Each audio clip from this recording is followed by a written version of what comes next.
Public and International Law in South Asia. Ma'am currently serves as the Chair Professor of Public and International Law at the Faculty of Law, University of Colombo, Sri Lanka, and is also the Director of the Center for the Study of Human Rights, a premier research institution. Yes, attorney at law for the Supreme Court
sovereign equality of states.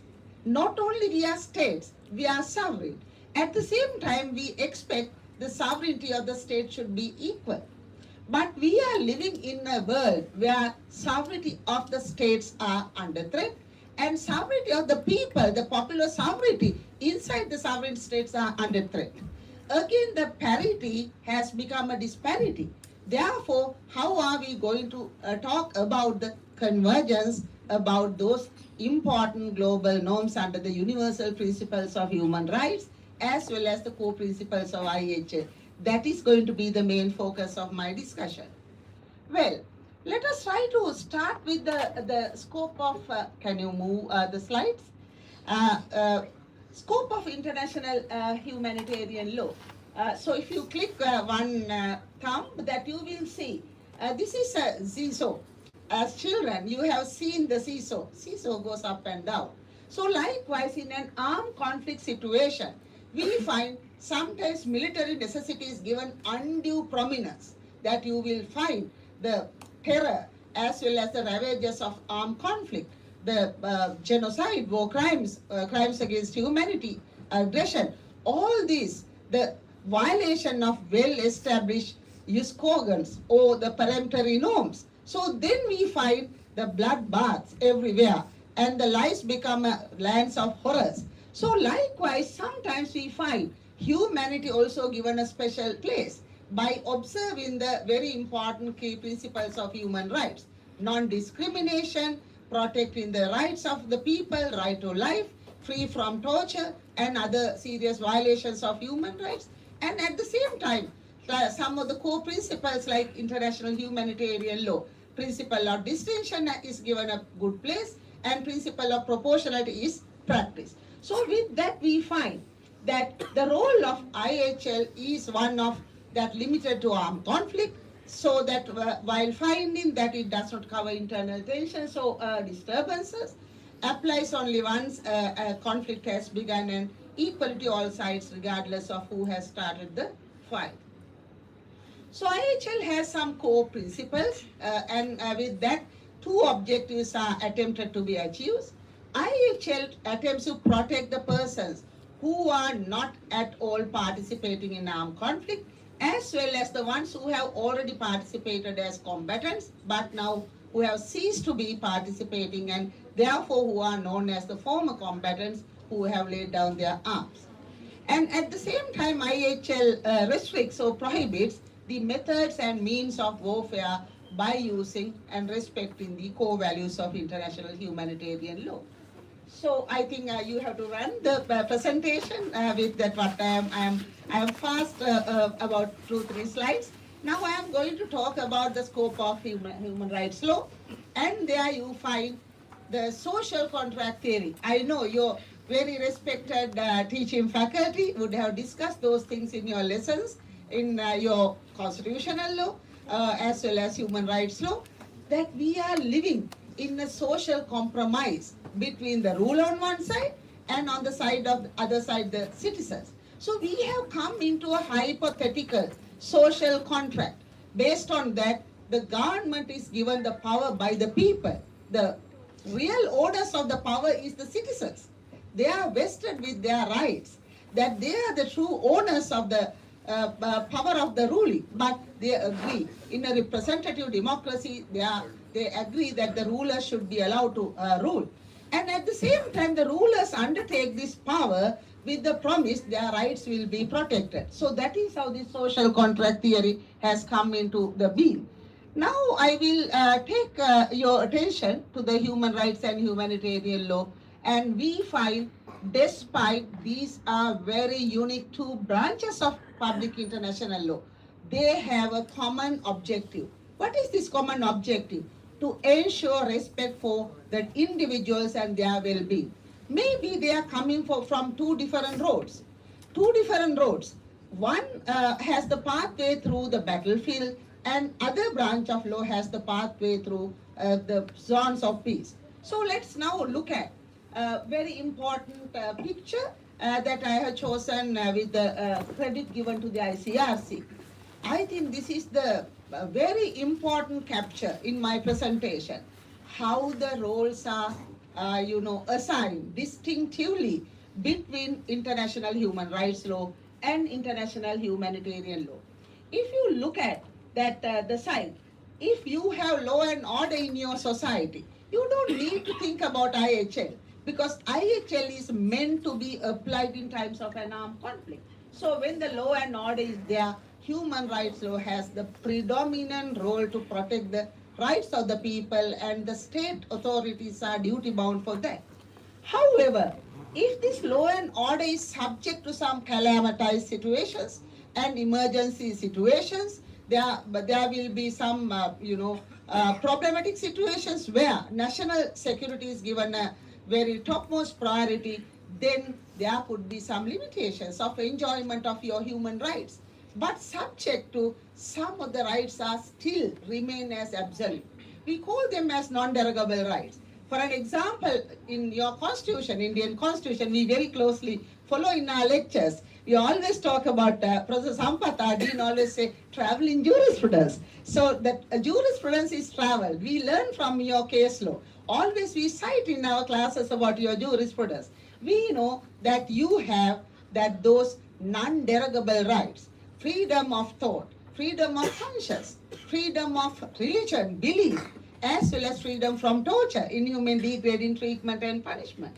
In our country, in our constitution in Sri Lanka, we also have those rights as one of the top, very respected rights in our fundamental rights chapter. So we call them as non-derogable. Those are not subject to any limitations imposed by any provision in our constitution either.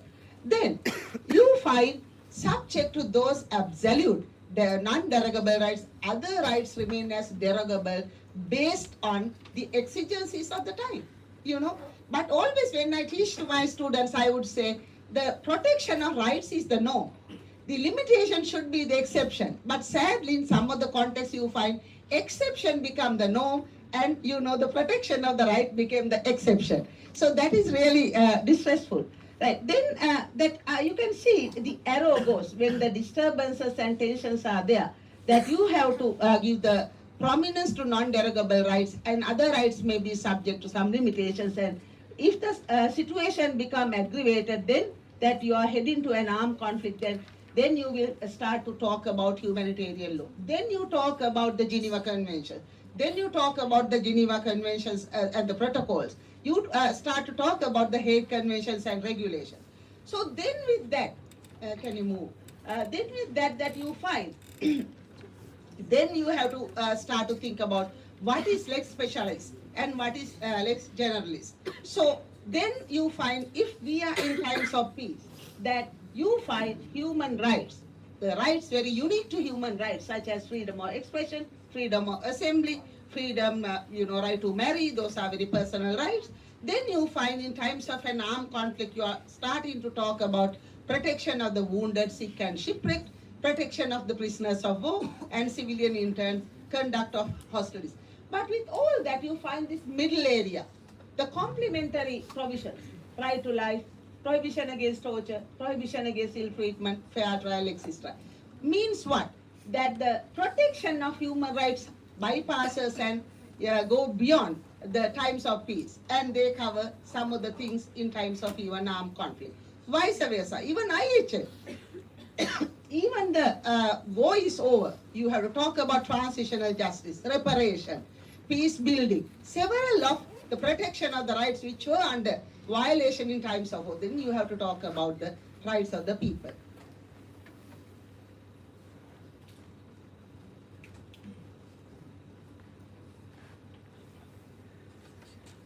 Now let us start about the convergence.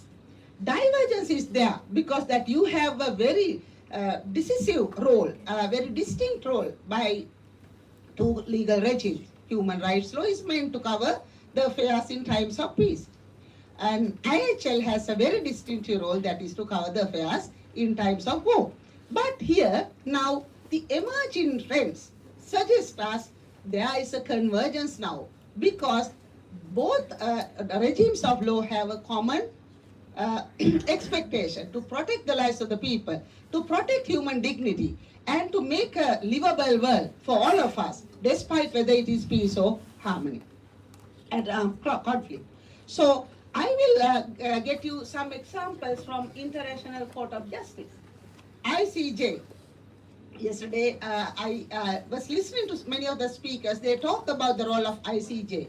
Always, I am very proud to say, Justice, Honorable Justice Late, C.G. Veeramantri, Christopher George Veeramantri, proud Sri Lankan, he has contributed a lot, along with his counterparts, the judges coming from India, that who were having a very high place in ICJ to uphold the norms, the regional perspectives of human rights, right to life, and very well established traditions coming from our region. So one of the cases that I am going to talk today will witness the role played by Justice C.J. Veeramantri, the Vice President of the International Court of Justice, in giving this very famous judgment, the legality of the threat or use of nuclear weapons, advisory opinion given in 1996. If I talk about at the outset of the title itself, you can see, how can you legalize the threat or use of nuclear weapons? Can you? What is our answer? Do you think that we need to legalize the threat or the actual use of actual use of nuclear weapons? Once you allow to release the radiation coming out from the nuclear weapons, those disasters will remain for 25,000 to 30,000 years. Not only for your generation, the generations to come will affect. Our forefathers, our ancestors inherited this world to us without any nuclear threat, without using any nuclear weapons. So we can breathe easily, right? We can live with dignity. But if, as the present generation, if we allow legalizing the threat or the use of nuclear weapons, what will happen? The world will be peril. No one will be allowed even to talk about peace or humanity. So that was the threshold or the underpinnings enlightened by Justice C.J. Veeramantri, but sadly in his dissenting opinion.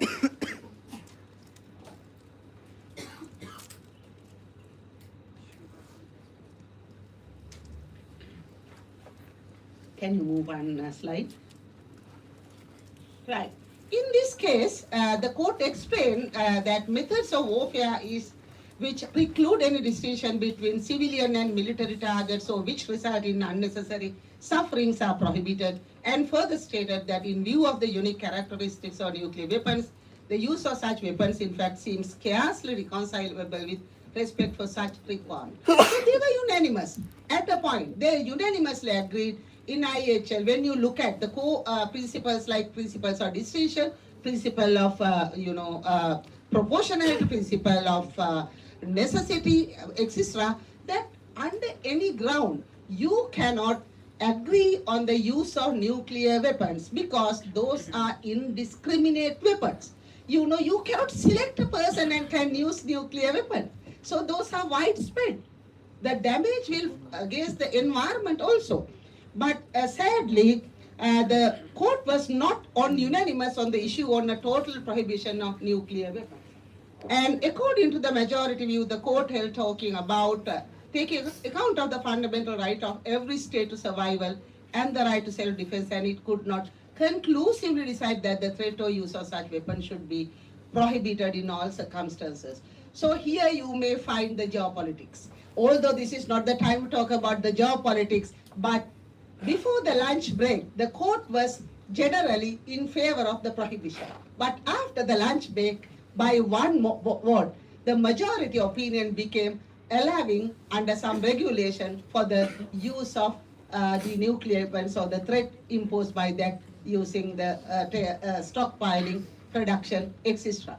So this is Honorable Justice Veeramantri. Always we have very high respect on him. So you know that with someone like Justice Rosalind Higgins and other judges, so then he had to talk much about the Asian values. Asian value debate, the students who might be aware about the third world approaches to international law. So if you are talking about the third world approaches of international law from your country, Honorable Justice, Chief Justice, Honorable Justice Bhagwati, Justice Krishna Iyer, Upendra Bakshi, along with Justice C.J. Veeramantri, Judges from Sri Lanka, like Justice Mark Fernandes, Justice A.R.B. Amarasinghe, they were the giants that they should be respected forever for the role that they have played to protect the rights of the people through their judgments, through voicing and asking or urging the governments to adopt and to become state parties to several international treaties that include human rights as well as humanitarian law. Well, now I will take you to the very, yes. So this is the final decision, however, with about the convergence or the divergence of IHL and human rights law. ICJ stated the applicability of human rights law in times of armed conflict, whereas human rights law then does not disappear, it nevertheless is in effect displaced by IHL. So coming from a country where we witness thousands of civilians become displaced, I know the displacement of a law has very unpleasant circumstances. We may not call that the law has become disappeared. It remains, but it not in the proper place. It becomes the displaced. That was the final argument. Yes. Now let me take you to another judgment. Legal consequences of construction of a wall in the occupied Palestinian territory. Again, another ICJ advisory opinion. I hope I have a little more time to talk about this judgment. Okay. This judgment was opening judgment. And I will tell you to the students, in our country, in your country, we preserve the judicial precedent theory because we have inherited common law traditions, the Westminster traditions, that we follow the Commonwealth traditions. But in the ICJ is not bound to follow its previous judgments. It is very flexible. Therefore, in this judgment, the judges did not follow the nuclear weapons advisory opinion, majority opinion about the role, the convergence or the divergence of IHL and IHRA. So if you look at the facts, we all know that here the illegal construction of the wall, demarcate in the very contested boundaries between Israel and the occupied Palestinian territories, where the court clarified that the protection of human rights conventions does not cease in the case of armed conflict, save through the effects of the provisions or derogation of the kind to be found in the Article 4 of the International Covenant on Civil and Political Rights. So this is very crucial. So that means human rights will continue to be applied even in armed conflict. Only limitation could be the derogation could be found in an international convention like the ICCPR prescribed in Article 4. So although I am not going to talk about Article 4 at length, let me take you to, can you go to another 2 slides? Yeah, skip one, right, here. So here that you find the court stated that there are 3 possible situations pertaining to the relationship between 2 bodies of law. In the very words of the court, some rights may be exclusively matters of international humanitarian law. Others may be exclusively matters of human rights law. Others may be matters of both these branches of international law. Here you find 3 stages. 3 stages were clearly identified. Even in the times of an armed conflict, there could be matters exclusively covered by either humanitarian law or either by human rights law. That means even human rights law has a very unique and special place in times of an armed conflict. And there could be matters, those are covered by the both branches of international law. I think this is a very interesting case.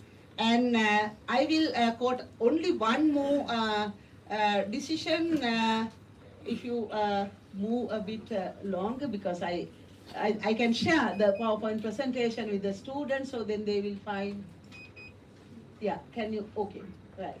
So after some time, again, the ICJ re-emphasized the interrelationship between human rights law and humanitarian law. Here that you will find there are 2 different judgments given by the same court. So in the 3rd occasion, ICJ could have followed either nuclear weapons advisory opinion or the Palestinian wall advisory opinion, or to come up with an extra new perspective. But the court followed the Palestinian wall judgment. So the case was Democratic Republic of Congo versus Uganda, DRC versus Uganda, where The ICJ ruled that Uganda violated the principles on non-intervention under Article 2, Paragraph 4 of the UN Charter and has further violated both international human rights and humanitarian law when it launched military operations in the DRC between 1998 and 2003. So these all, now I will sum up what I have said, that you will find now international humanitarian law has never replaced or displaced international human rights law. International human rights law will travel from times of peace to times of armed conflict. But at the same time, there could be very exclusive premises for both the branches of international to play their distinctive and assigned roles. But at the same time, they can convert their roles. So thank you very much for giving this opportunity, and thank you for your very reasonable, listening to my this thing. So I'm ready to ask any question or to, listen from you your opinions about my deliberation. Thank you.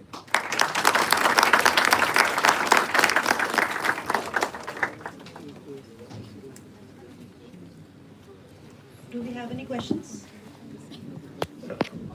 Thank you so much, ma'am. That was a very thoughtful discourse.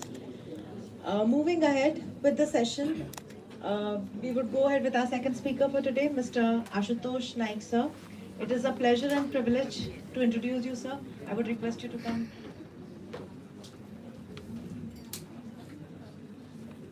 It is a pleasure and privilege to introduce our distinguished guest, Mr. Ashutosh Naik, sir, an accomplished academic legal professional and academic administrator with an illustrious career spanning over 28 years in legal education, research, practice, and institutional governance.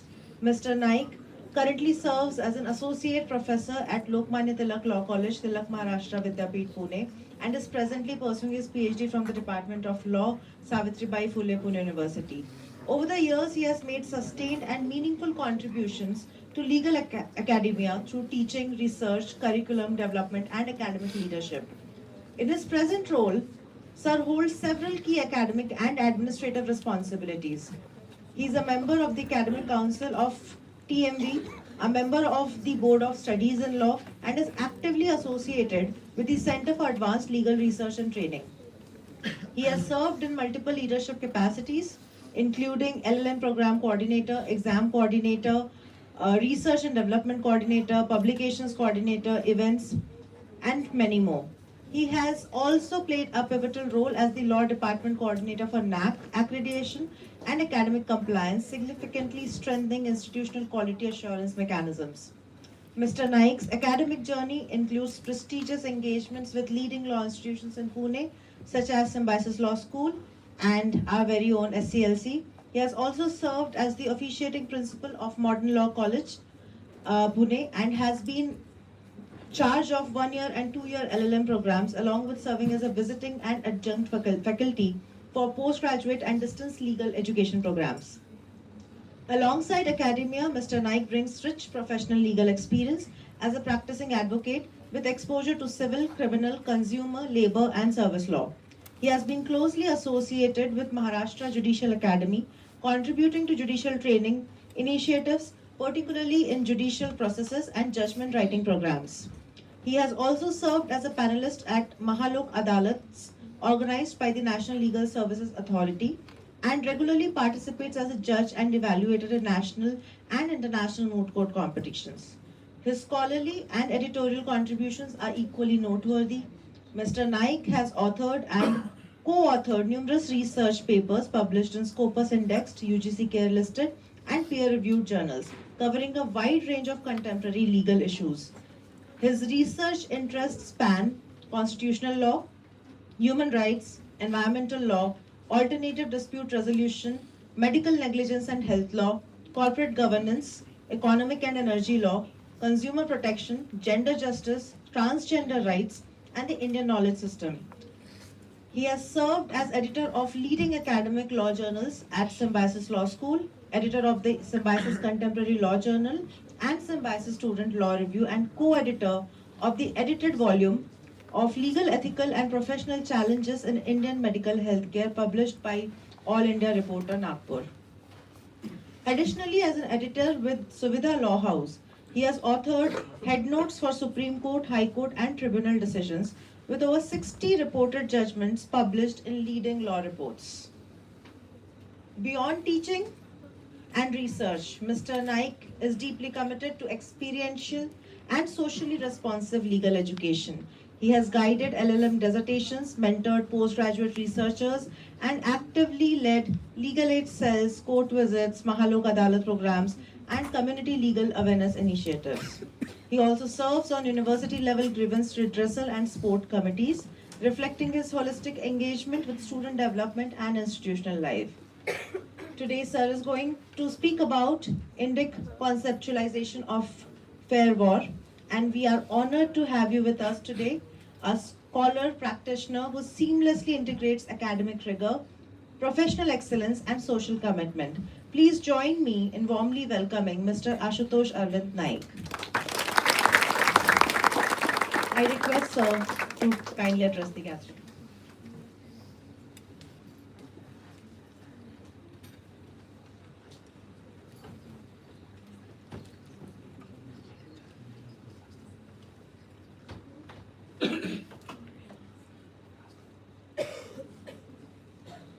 I would now request sir to please be here. We would like to felicitate you. I would request Dr. Sudhita Rote sir to kindly felicitate Ashutosh sir.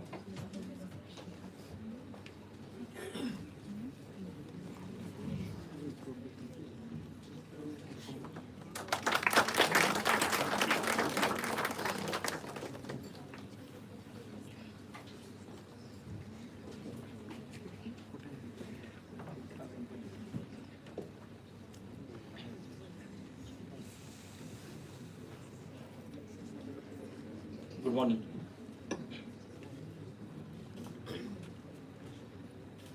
It's my privilege to be a part of this conference, and the topic which is assigned to me is based on the Indian legal system, or what Indian philosophy is there with respect to the war situations, or is there anything which was there in the ancient Indian culture which talks about war.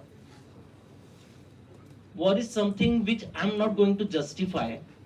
Rather, I would be dealing in the concept as to how the war should be prohibited, it should be prevented, or if at all, is there any case of war, how it should be, what has been codified in the Geneva Convention or other, what I can say, legal statutes or treaties, but I would be referring to certain texts in the Indian system as to how that war or war situation has to be regulated.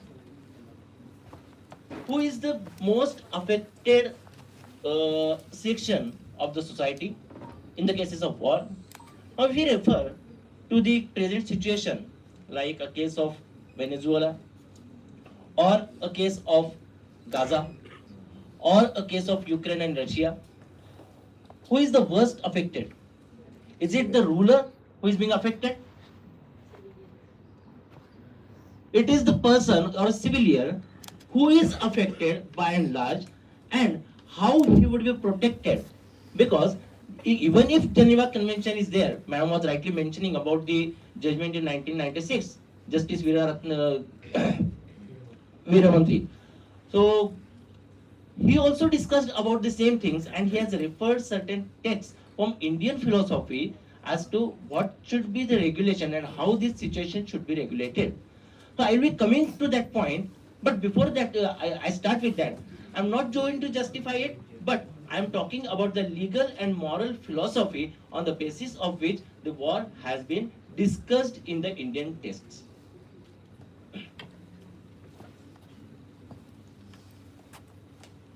Fair war. What do you mean by this concept? Whether it can call it as a justification war? No, it is not a justification of war, or it is not a right to wage a war against any country. But what is a fair war? That when we are into the restraint of hostilities, or it emphasizes the protection of civilians. So how these civilians are going to be protected in the cases of war, that is something which we can call it as a fair war. War, can we call it as a fair? War is never fair. But sometimes it is the responsibility of the ruler to protect to protect their citizens. Like Ma'am was mentioning about the social contract theory. What is there in social contract theory? The citizens of a particular country or a state, they have surrendered their rights to their respective rulers. And what they have surrendered? They have surrendered their entire rights except their life, liberty, and property. So what that ruler is supposed to do, that ruler is supposed to protect the lives of the people. They are supposed to protect the property of the people, but at the same time, they are required to ensure that their liberty is not violated. But except these things, all other rights are surrendered to the rulers. We talk about equality and other things. They are irrespective of other things. These three are the basic rights which a person has surrendered in the social contract. Now, when we talk about a fair war situation, it is a moral responsibility, it is an ethical responsibility of the ruler to give protection to his respective to his citizens. Oh, is it necessary that a country should evade another country only for protection? No. Sometimes it happens that another state evades the country and the ruler of the other country is bound to give protection to his countrymen. Again, it emphasizes upon the dignity and human treatment given to the combatants. Now, it is not restricted only to the people or the citizens of its own country, but it also goes across to the people or the combatants of war who either by way of surrendering or because of their what I can say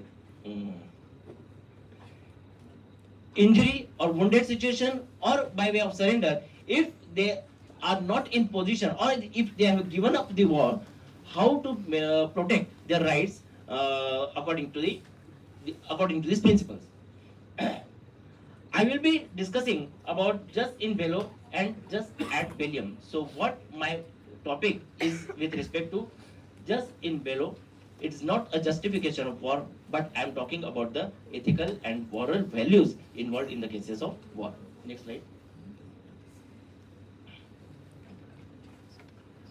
Now these principles, I will be talking about in the ancient texts right from the beginning, Vedas, Upanishads, Smritis, and even for our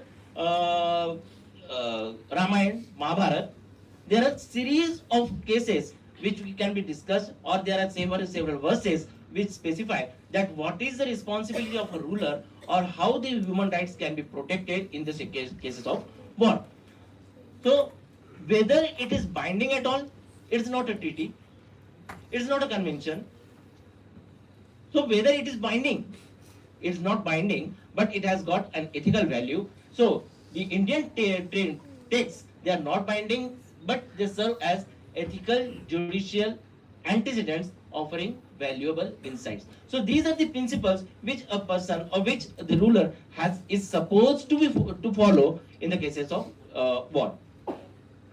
This focus shall be, as I mentioned, that it will be a focus upon jus in bello, and it will be correlated to international humanitarian laws subsequently. Next. Starting from the Vedic eras, Atharva Veda and Rig Veda, they have various hymns which provide about the moral conduct to be performed by the rulers.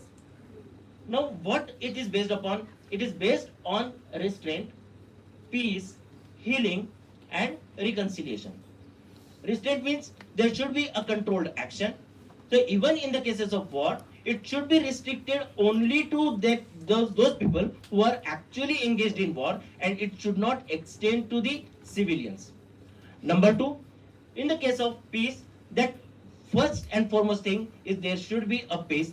Like Prime Minister also says that we believe in the philosophy of Vasudhaiva Kutumbakam. Vasudhaiva Kutumbakam means we are one family. So if at all we belong to one family, Disputes may or may not be there, but it does not mean that you should engage in some violence against each other. So, being apart, we should ensure that we are living in the peaceful society. So, the second phase principle on the basis of which our philosophy is based is peace. Number 3, healing. If at all any such situation of a war arises, then healing shall be given. What type of healing shall be given? That in case any person is suffered, if then how to treat him according to the humanitarian law. And number 4, reconciliation. So it is the establishment of relations and mutual understandings. So on the basis of these 4 pillars, our Vedic structure was based. Atharva Ved has a slok: Shanti Prithvi, Shanti Rapa, Shanti Raushadaya, Shanti Vanaspatya, Shanti Vishvedeva, Shanti. That means we are talking about peace, peace and only peace. What type of peace? Peace to be given to earth, water, plants, trees, peace to all divine forces and peace everywhere. It is a hymen number 19.9.14. Next. Mano hinsi janita yona pita. What is expected by a person? Do not harm us, O Creator, who is our Father. So it is a philosophy wherein a responsibility has been imposed upon the rulers that we should not harm. That means there has to be a prevention of harm to any person. So if we connect these 2 shlokas with each other, Shanti mantra, along with this rhyme, Mano Hinsi Janita, so we can say that peace is the fundamental or the foundation of our philosophy. Next.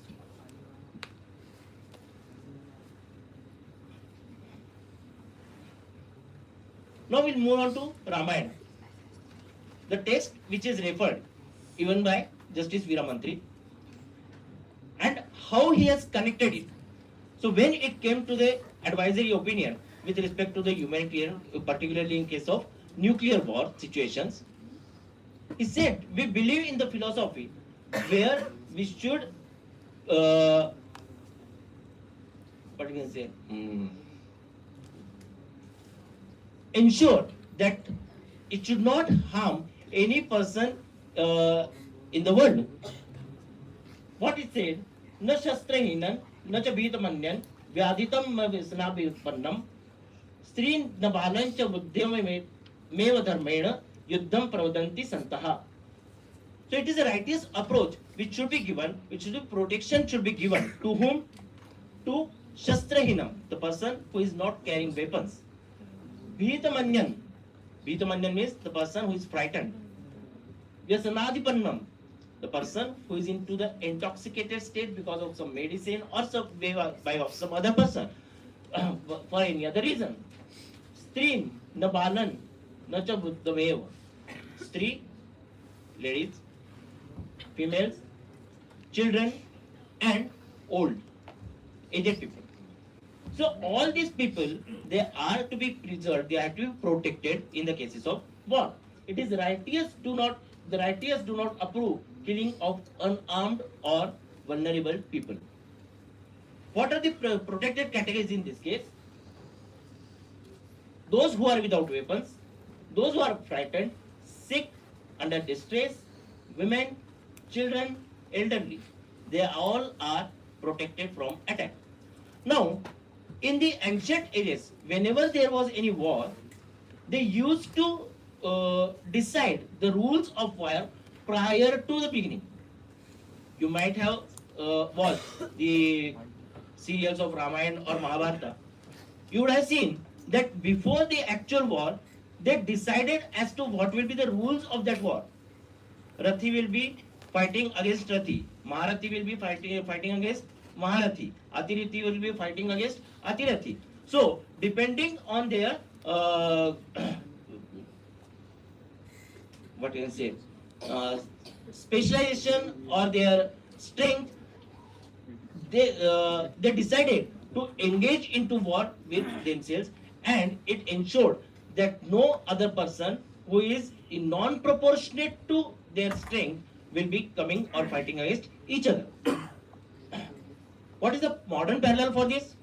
This principle finds a direct resonance in Common Article 3 of Geneva Convention, which mandates protection of civilians and those who are not taking part in the wars.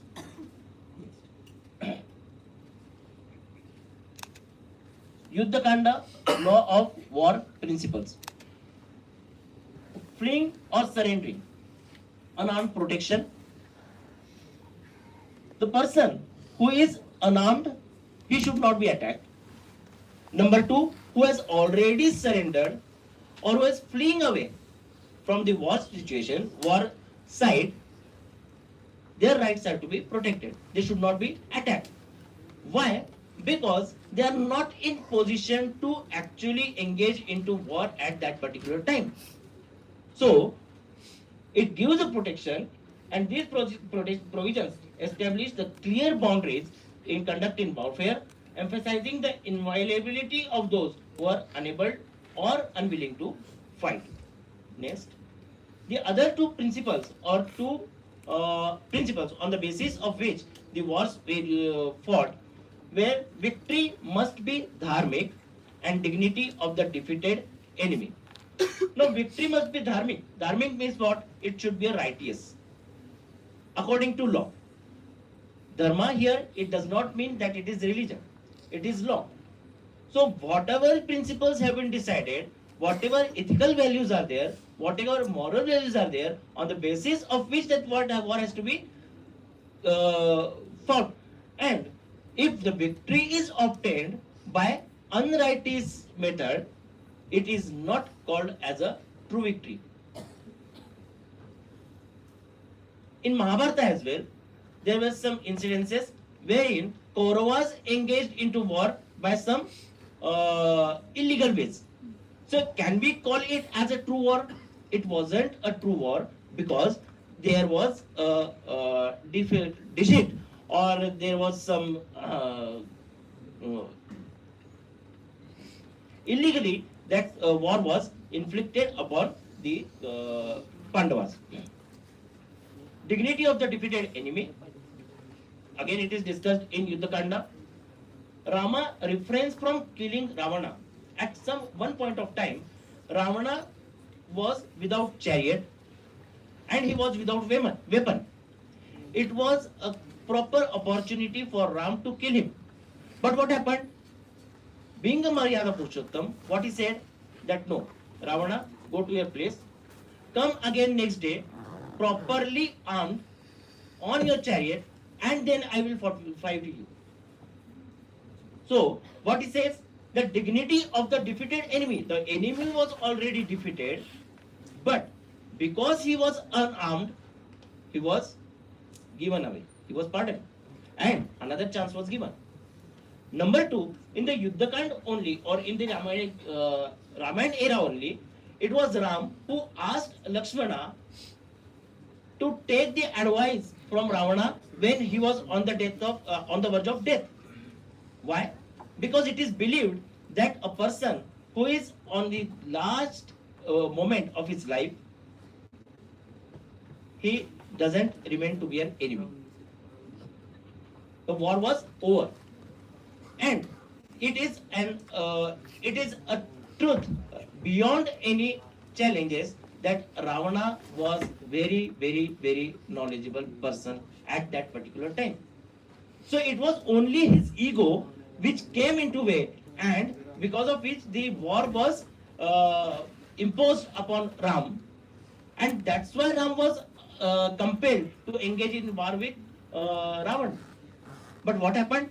That subsequently, when he was almost on the verge of his death, Ram asked Lakshman to approach Ravana to take knowledge, because he was the most knowledgeable person, and Ram was asked by Lakshman, he is an enemy. Why should I consult or take his advice with respect to some knowledge, for any type of knowledge? The answer which was given by Ram was that whatever act has been done, it was out of an ego. So why the war is imposed? War is imposed only for satisfaction of egos. Venezuela, Dreamland. It is only an ego which is going to create these just war type situations, or we are heading towards the Third World War. So it is ego which has compelled Ravana to do such things, and that's why Ram said that he is almost on the verge of his death. He is no more an enemy, but still he is very knowledgeable person. You need to take his advice and his you need to acquire some knowledge from him. Next, Mahabharata. Now Mahabharata is divided in three parts. Rather, we can talk about Vidur Niti, we can talk about Bhishma Niti, we can talk about Krishna Niti. Vidur Niti is important from the perspective of civilians, protections of civilians. Bhishma Niti is with respect to Raj Dharma, and Krishna Niti is with respect to the last resort to war. Now Vidur, he was always trying to avoid the war, and he was always of the opinion of protection of civilians. So what will happen if Kaurava and Pandavas will engage in war? It will be a mass destruction, and it will ultimately going to affect the civilians only. So his Niti was against the war from the perspective of civilian rights. What was the perspective of Bhishma? Bhishma's perspective was there from the it was from the perspective of Raj Dharma. So even in case of war, what should happen? We should fight the war, but according to the ethical values, moral values, and because he was he has taken he was bound by the Raj Simhasan for that matter, for the protection and security, and whatever order was given by his king, he was bound to follow it. So he was under obligation, but at the same time, he was of the opinion that it should be an ethical war, it should be a moral war, and he always criticized Duryodhana for his non-righteous things or illegal acts. Krishna Niti. Before the actual starting of war, Krishna actually approached Kauravas for their last resort. Even that happened in the case of Ramayana. Angad was sent by Rama to prevent the war. It did not happen. The same thing Krishna himself did, and not only that, he almost came to a conclusion, or he almost came to the demand that we surrender all our egos. We are not going to engage into war, but at least give us 5 villages. We are not demanding 50% of our kingdom, but what we want only 5 villages. And even those 5 villages were refused by Duryodhana, so the last resort was taken. That's the Krishna Niti. He emphasizes war as a last resort and making minimum demands for the peace. Minimum demands. What was the minimum? There were 5 brothers, and for every brother, 1 village. So that was a minimum demand which was raised, and ultimately, what happened? Duryodhana refused, and ultimately war happened. Eka papani krute phalam bhukte mahajanaha karta doshena lipyate na to bhogi kadachana. A person, it's only one person who commits an offense or who commits a wrong, but many people are suffered because of that. It was Ravan who did wrong, and the entire Lanka suffered. It was Duryodhan who did the wrong, and entire country suffered. Next. Till this point of time, the philosophy was based on the ethical or moral values. Now, subsequently, it became the legality or codification by Manusmriti, Yajnavalkya Smriti, and Narada Smriti. I have taken these as representatives of these Smritis which talk about the codification of war rules, like we have the Geneva Convention in the form of a codified law. So Manusmriti, Yajnavalkya Smriti, and Narada Smriti, these are the 3 Smritis from which we can derive that actual codification of laws and these moral and ethical values which are incorporated in those smritis. Prohibitions. What is prohibited? Harming non-combatants, killing the unarmed or surrendered, attacking the wounded or retreating, and use of cruel or treacherous weapons. These have been prohibited by these smritis. What is the modern parallel? We can correlate it with the Geneva Convention. These codified rules find direct correspondence with the protection of horse-day combat, which is a part of the Geneva Convention. Next. Statecraft and enforcement. Now these smritis, they were to be followed. It was codified. But subsequently what happened? Statehood was involved in this codification, and Kautilya's Arthashastra and Ashoka's edicts, this incorporated these principles in their own codes. Kautilya's Arthashastra, it talks about the disciplines in armies as to how the war has to be fought and how the discipline will be ensured. Ashoka, because he was engaged in too many wars, and subsequently when he finally realized that there is nothing which will come out of these wars, he turned towards ahimsa, and he had laid down his own text in the of Ashokan trails.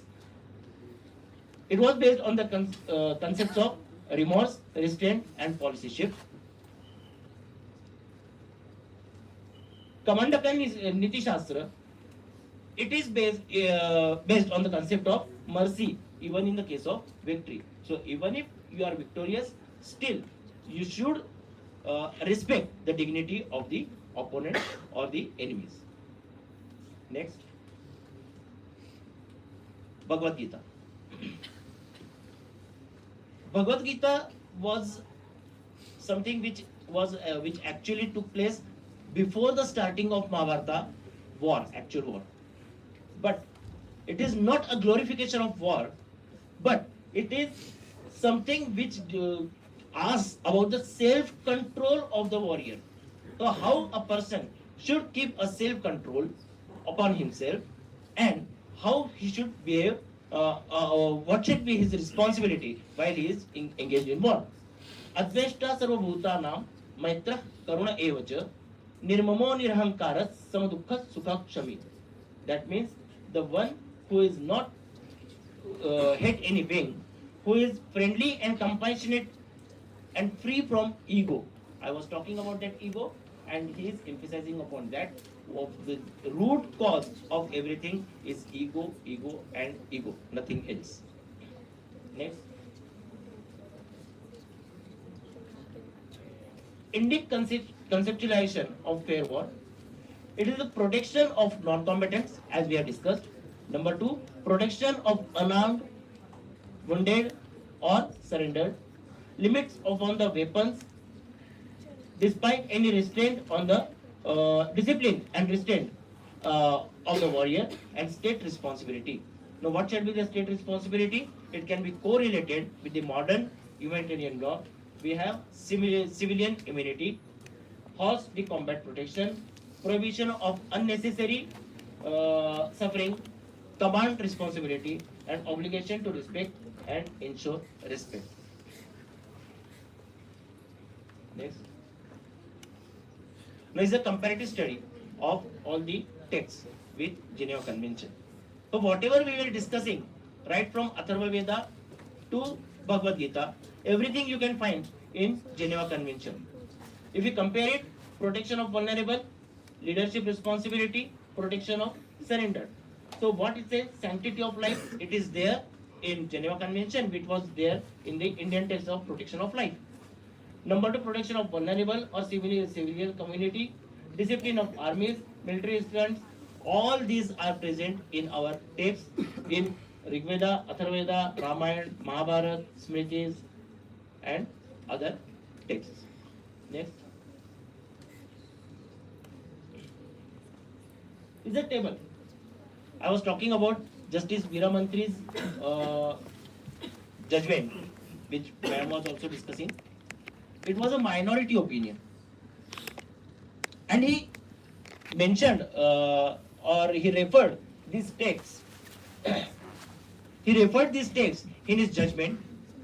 However, because one vote went against, it became a minority judgment. But he has referred from page number 421 to 452, and he discussed in detail as to what is the philosophy, Indian philosophy. He has referred from Ramayana, Mahabharata, Vedas, Upanishads, while discussing this international humanitarian law. It is a comparative table with how he has correlated it. Vedas, Rigveda, they discuss about the sanctity of life, avoidance of harm, law of humanity as universal moral institution, Ramayana, protection of non-combatants and unarmed, like we discussed the case of Ravan. Then human treatment as expression of conscience. Mahabharata, it depended upon the nitis, leadership responsibility, modern restraint, and accountability of the decision makers. So the accountability was to be imposed upon Duryodhana and not upon the Pandavas. Smritis, protection of surrendered and wounded, customary humanitarian laws. Then Arthashastra, discipline of force, restraint by authority, legal control over violence.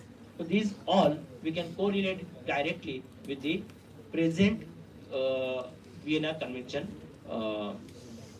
as a codified law. Next. Thank you very much. That's all.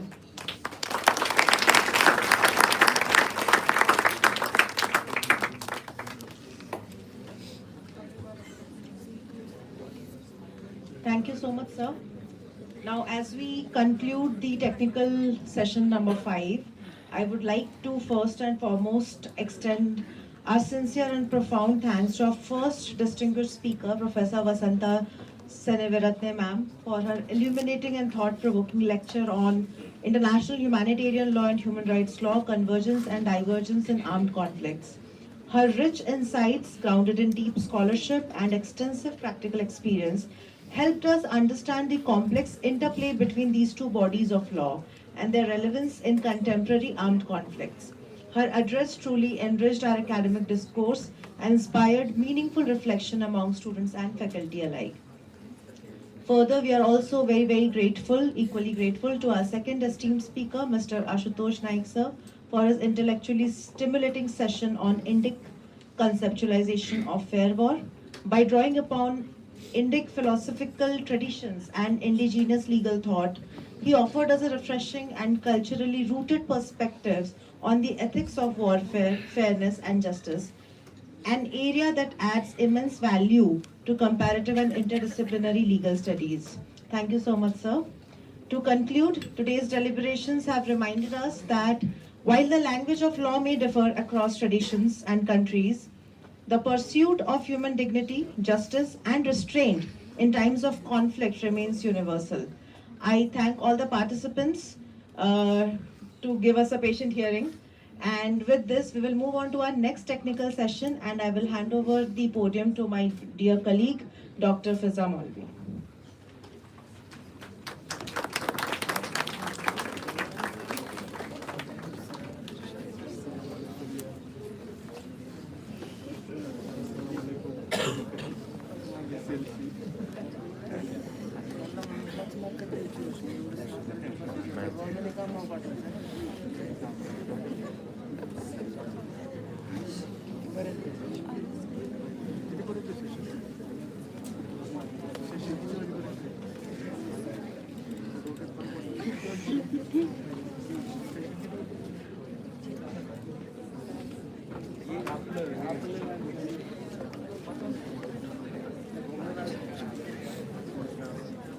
Was er nicht ins Weiter.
Done?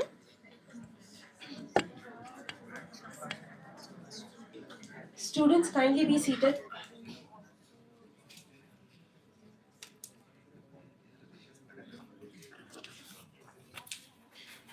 We shall now begin with the sixth technical session of this international conference on human rights in armed conflict, Asian European perspective. We have amongst us today Dr. M.A.M. Hakim, and it is my privilege to introduce him to you all. Dr. Hakim is the Deputy Director and Senior Lecturer in the Department of Public and International Law at the Faculty of Law, University of Colombo, Sri Lanka. Dr. Hakim holds an LLB Honours from University of Colombo and an LLM from the University of Malaya. He is an attorney at law of the Supreme Court of Sri Lanka, a notary public, commissioner for oaths, and a qualified company secretary with an advanced diploma in the law of sea, reflecting a diverse and rigorous legal training. Dr. Hakim's academic work encompasses key areas of international law, including post-conflict legal frameworks, transitional justice, international human rights and humanitarian law, refugee protection, anti-terrorism legal regimes, and the sea and the law of sea. His teaching portfolio includes international humanitarian law, public international law, international human rights law, Muslim law for Sri Lanka, and related subjects at both undergraduate and postgraduate levels.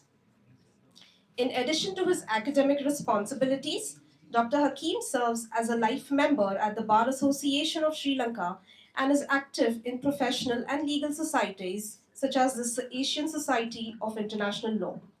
His engagement in legal research, editorial work, and professional counseling underscores his commitment to advancing legal scholarship and the rule of law in Sri Lanka and beyond.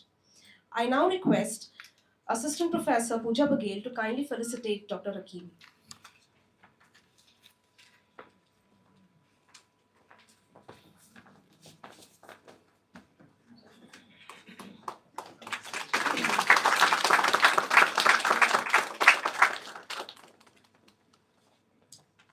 I'm truly honored to welcome you, sir, today, and I now request you to kindly address the gathering. Thank you.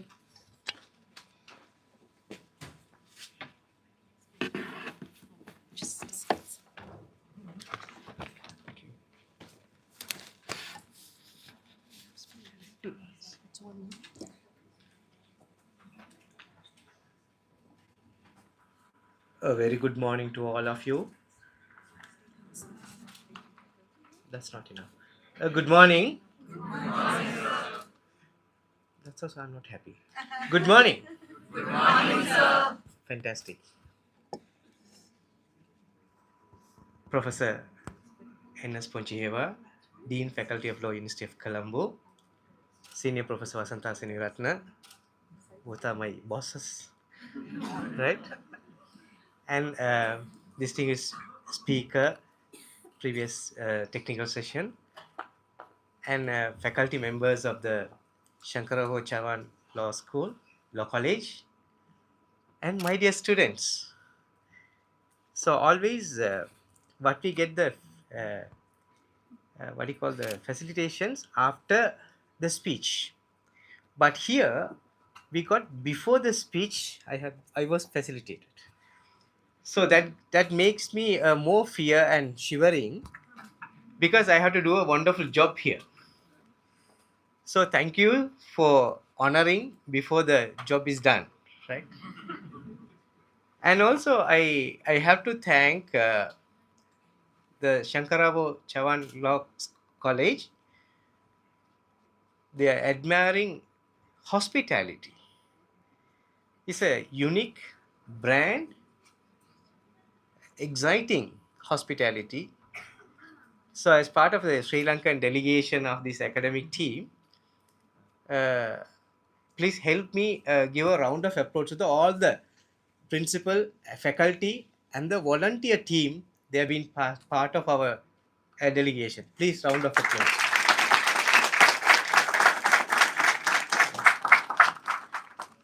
Thank you for supporting me. The topic today I've been assigned to talk about accountability mechanisms for war crimes and crimes against humanity, Asian and European perspectives.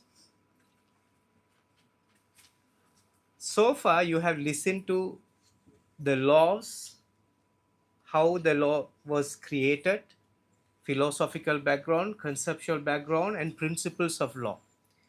Now, my task is now war is over. Accountability part. Because always we talk about three phases of situations. Now, before an armed conflict occur, during armed conflict, post armed conflict situation. So I am on the stage of a third level, post armed conflict situation. When we talk about accountability, we always talk about the parties to the conflict, what they have done during the course of armed conflict. So when we speak specifically accountability, we often think about institutional framework. Let's say a person commits a crime within the national framework, we have a law enforcement system. We call the police will come, and law enforcement authority do the rest of the job. They will be produced before the judge or the court of law, then prosecuted, punished.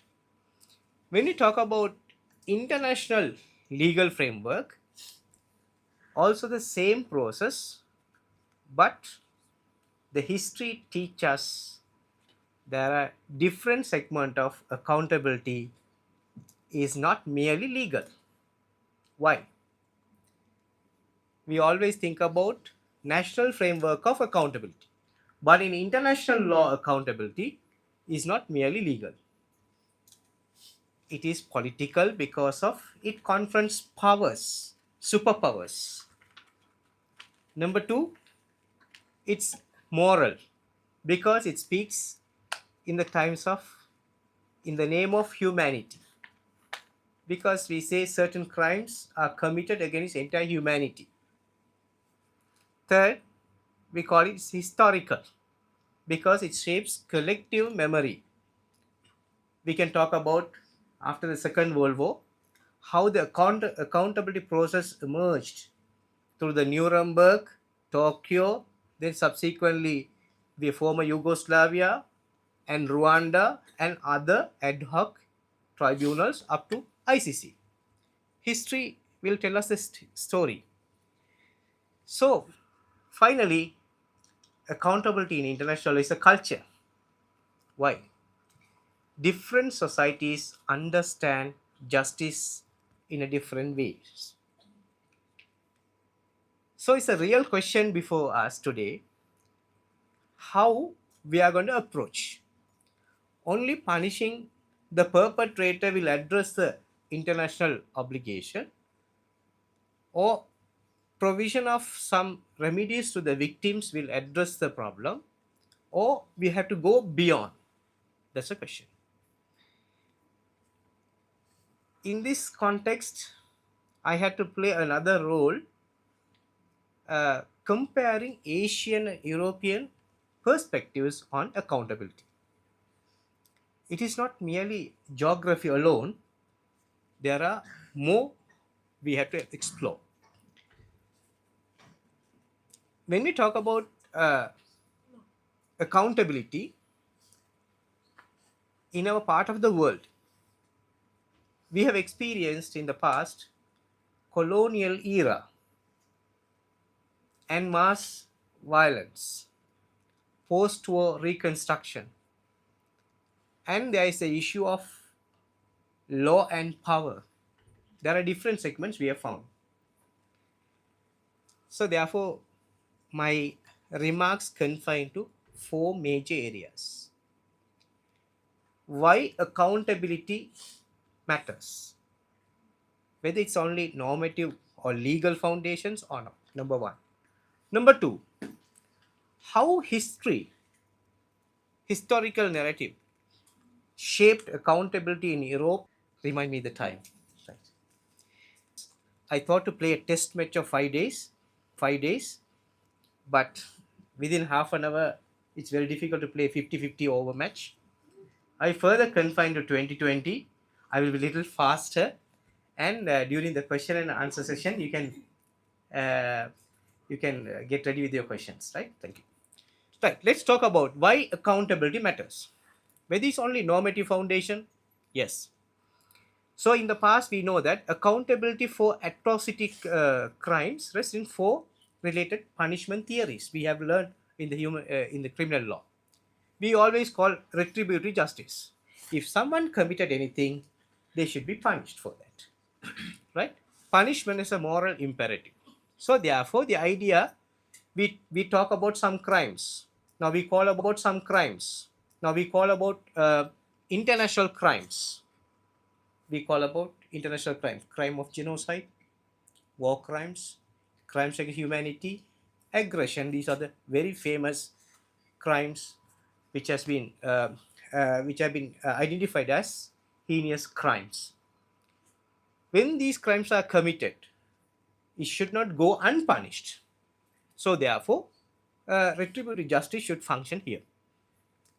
The logic behind this, we can see after the Second World War, they established specific tribunals, specific retributive system, and the Second World War criminals of war or war criminals or those who have committed crimes against humanity were punished. And subsequently now ICC. So therefore, the retribution affirms a moral boundary. Some acts are so grave that may be condemnation through the law. That's first aspect. Second, we can go, right? Deterrence. When we talk about deterrence as part of first point, preventing future atrocities. If we don't make them accountable and punish the perpetrator, the future is we are going to have some big problems. So therefore, they believe that prosecutions discourage future crimes, right?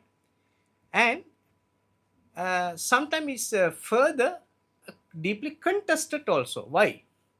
Atrocities rarely occur after calm legal calculations. Why? They occur, sometimes we can see how things are punished. Now, for example, I just draw your attention on this.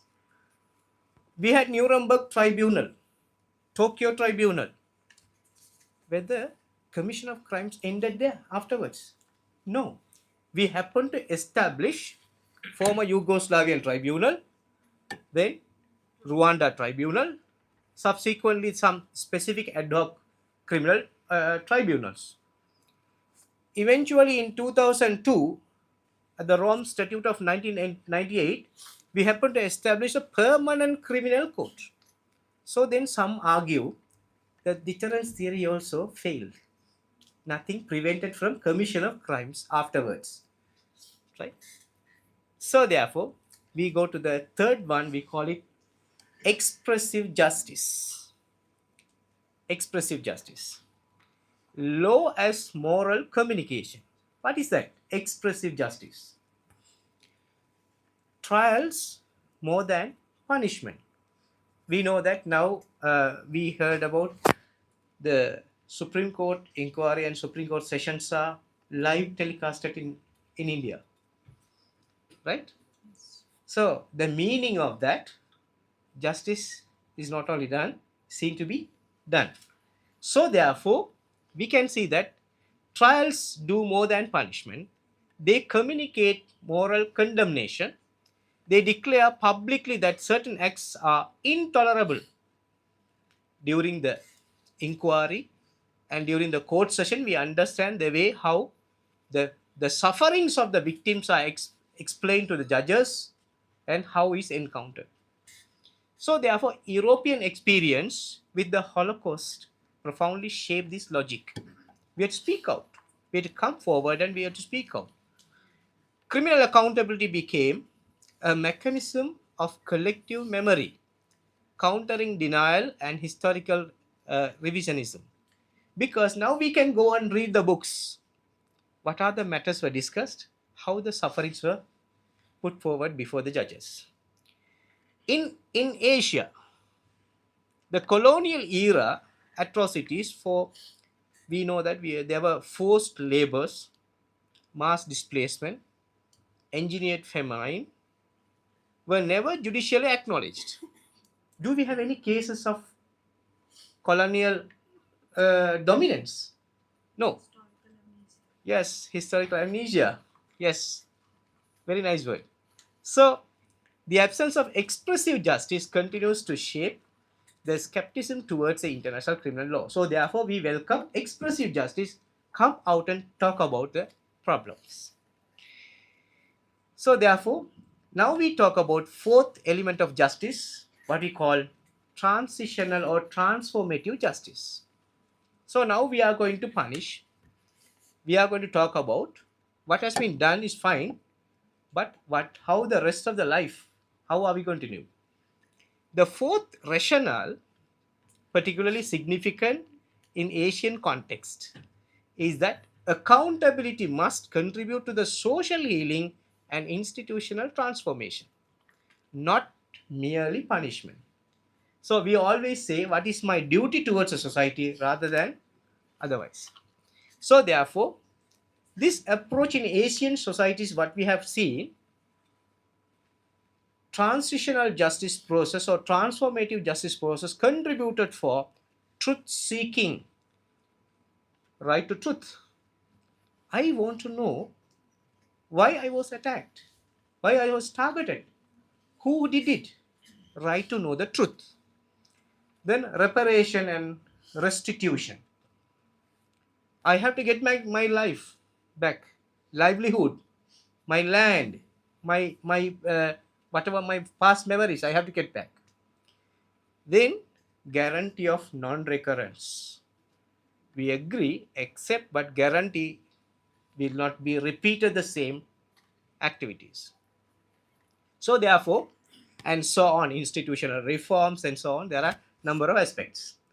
Accountability is forward-looking, seeking to rebuild across societies rather than merely condemn perpetrators. So therefore, Asians' way of looking at accountability towards building the trust among communities and society. Fine.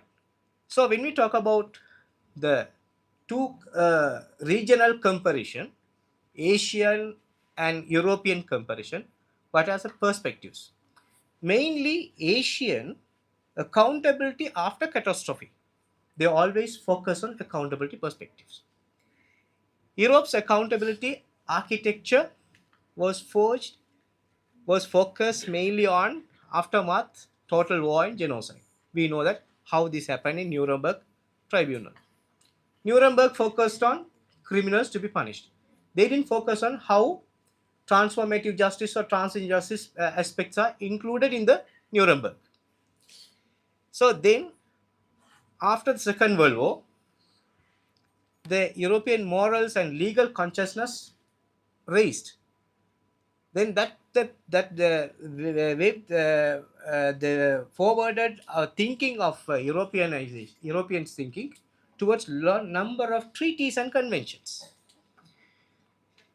Then again we can see, so European again face another atrocity, as I indicated earlier, Yugoslavia.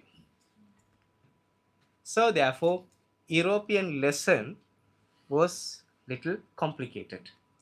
Peace without accountability, fragile. That is their motto. Peace without accountability is fragile. Right? I will explain what is the Asian situation.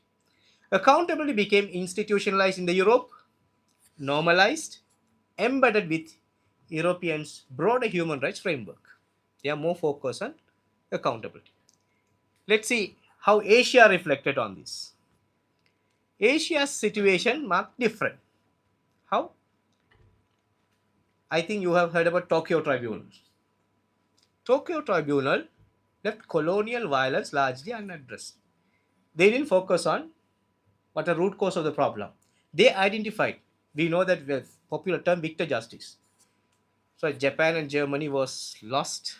So therefore they were dealt in a different approach, different way. So therefore crimes committed by colonial powers escaped from international scrutiny. They never scrutinized that.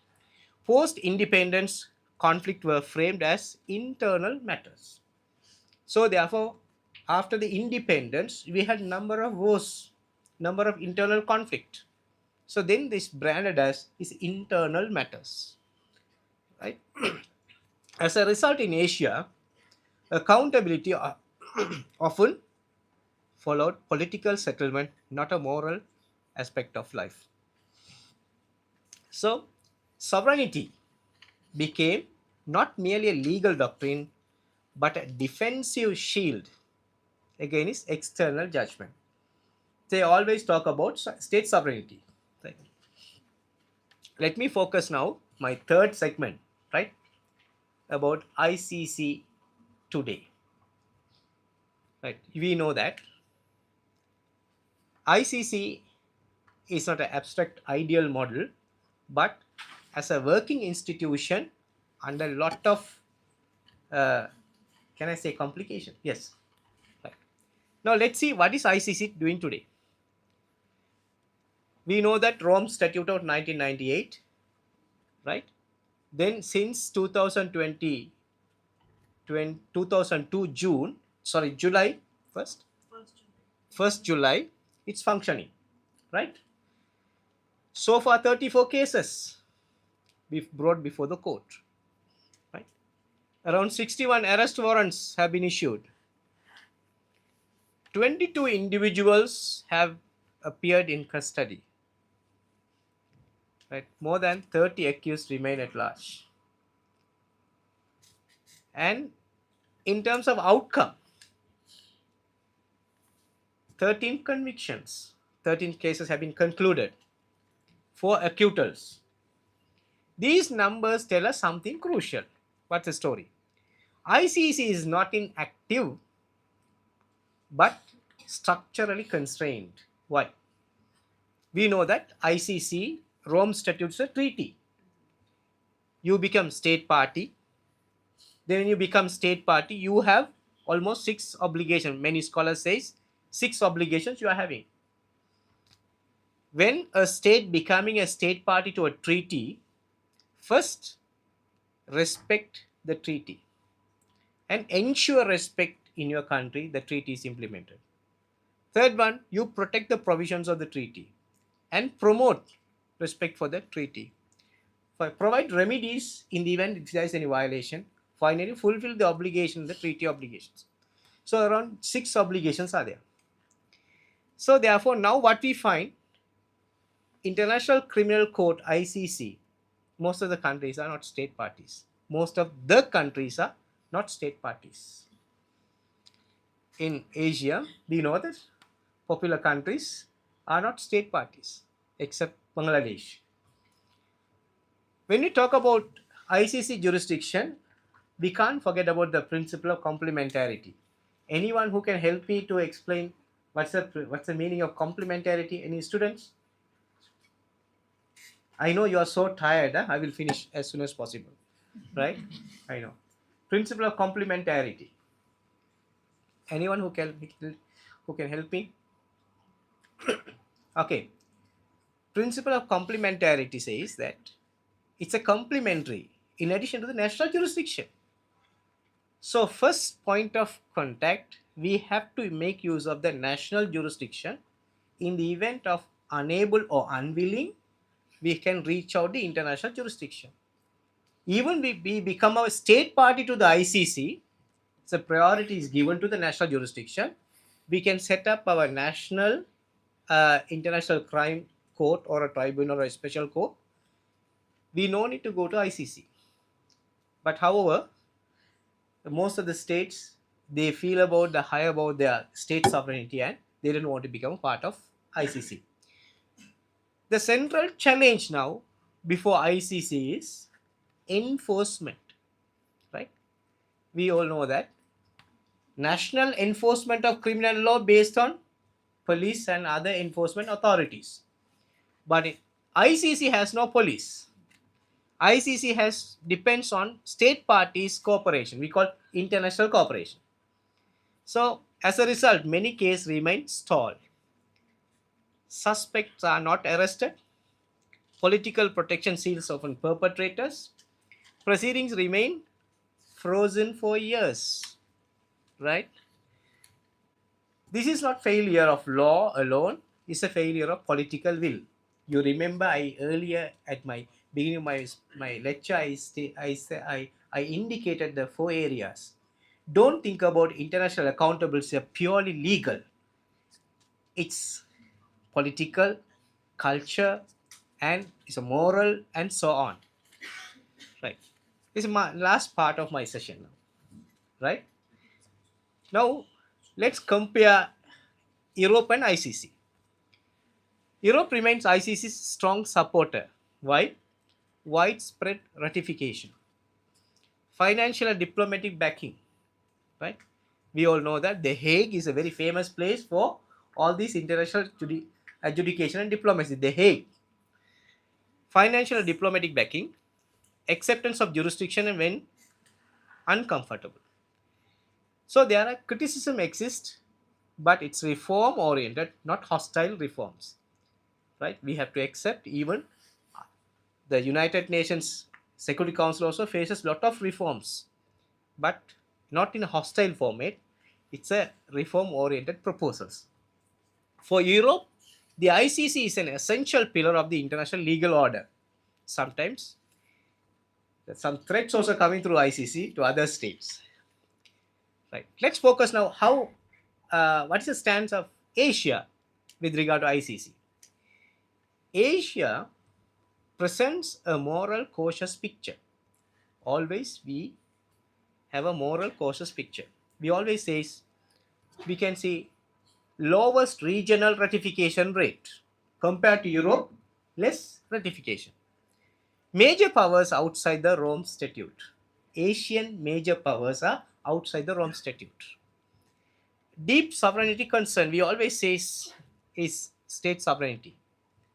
Is we always call external influence, external intervention, interference. So therefore, we criticize ICC. How? They are being selective, politically asymmetrical, and insufficient universal. Sometimes there was serious criticism about the ICC only for African continent. Racism. Yes. So therefore, many Asian states prefer for domestic prosecutions, truth commissions, political reconciliation mechanism rather than going towards accountability perspective. So the ICC is seen as a useful in theory, problematic in practice, in the Asian perspective. Sir, I have a question. Yes.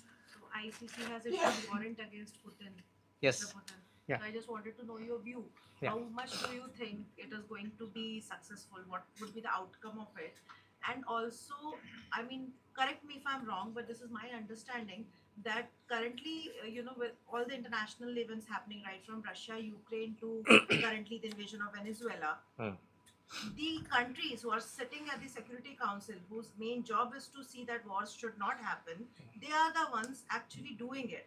And then you spoke about accountability in your first part. How are these countries being accountable? How is Russia being accountable? Or how is US being accountable? It is, I believe, international law is now just restricted to the not so strong countries, because we are bound to listen and we are bound to do international cooperation.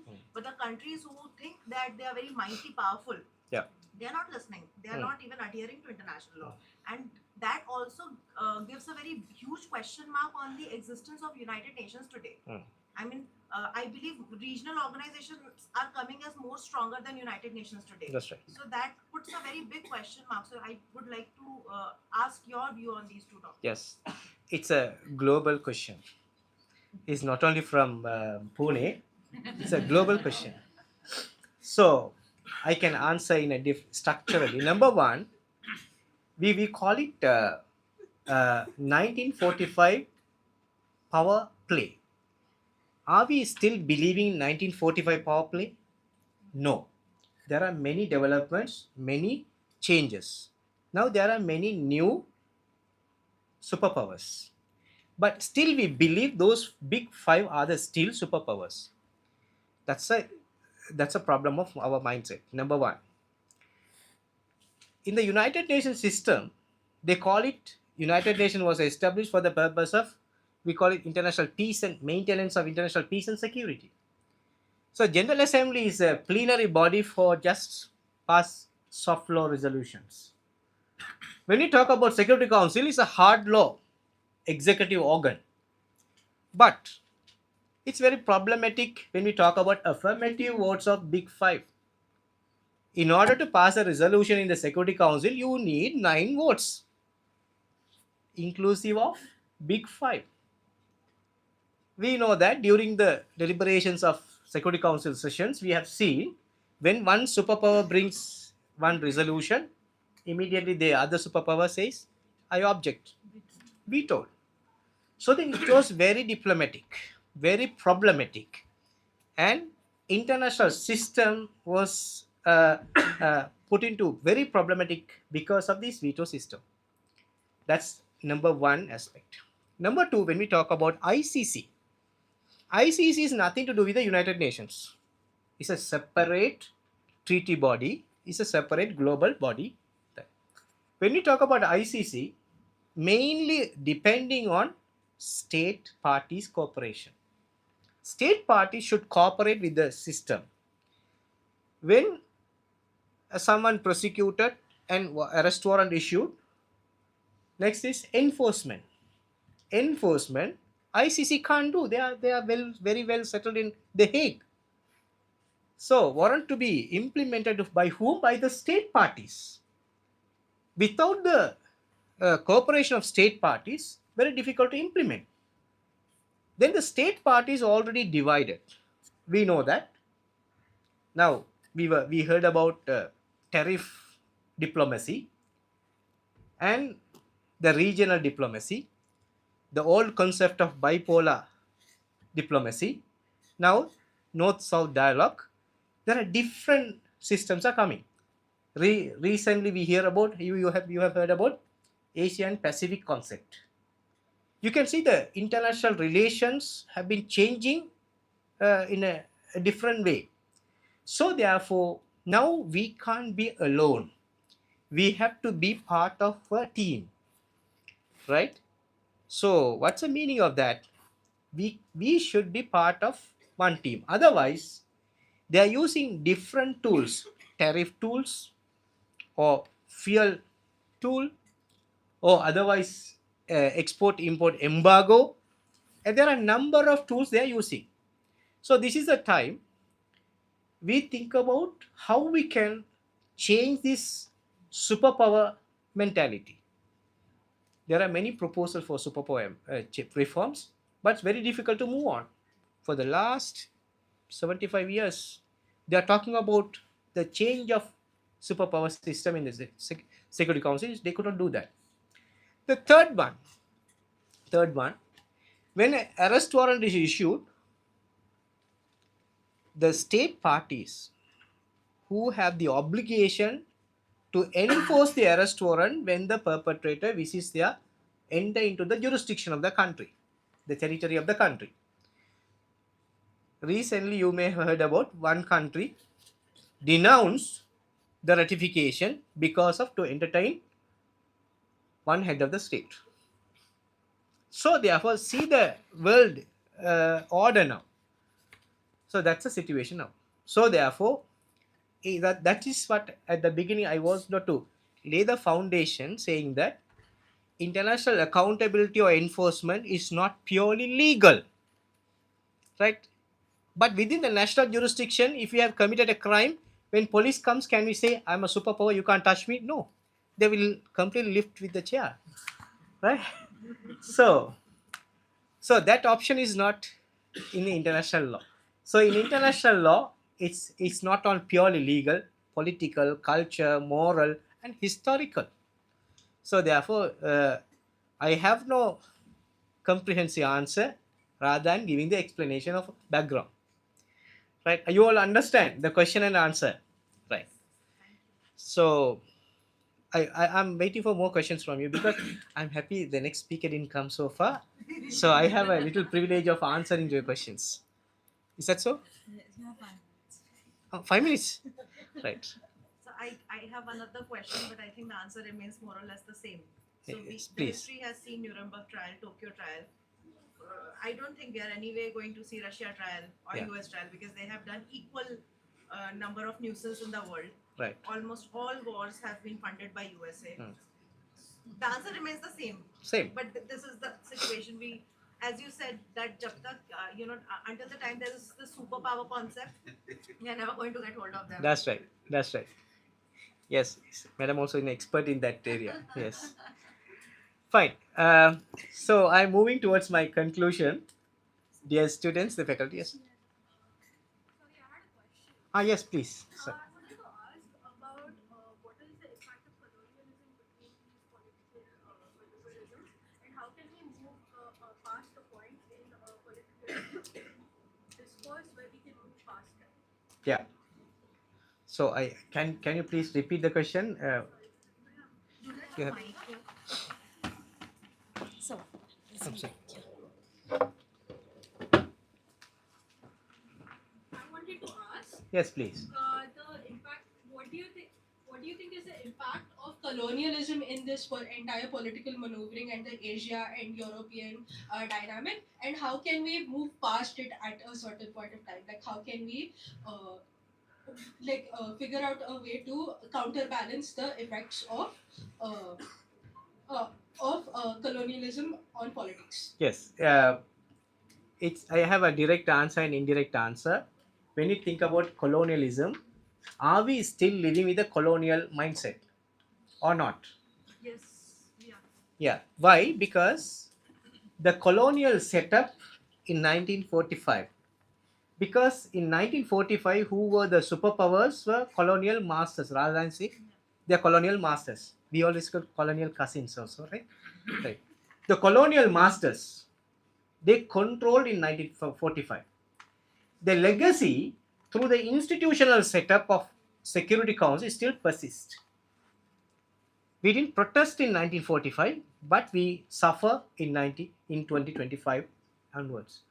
Up to 2026, we are suffering because we accepted, recognized colonial legacy. That's number one. Number two, there are many scholars question about relevance of the United Nations today, whether the objectives and purpose of the United Nations achieved or not. So whether they stopped the Third World War, fine. There were no any Third World War, but the number of wars since 1945, when we take the statistics of that, it's more than a Third World War. So therefore, we question relevance and suitability of United Nations system today. That's a reason we can see some regions they go forward alternative regional formats. We hear about NATO, some regional alliance. There's some regional alliance, they go forward political, economic, military, cultural, and so on. Why? They wanted to ensure the regional hegemony persist for their survival. So therefore, still we are with the colonial mindset. For example, we know that who is the head of the state of Australia? Who is the head of the state of New Zealand? You have any answer? Still, those countries recognize British Crown, monarchy. So therefore, still we are living with the colonial mindset. Still we feel that, still we also the, because you know the Sri Lanka have a historical legacy.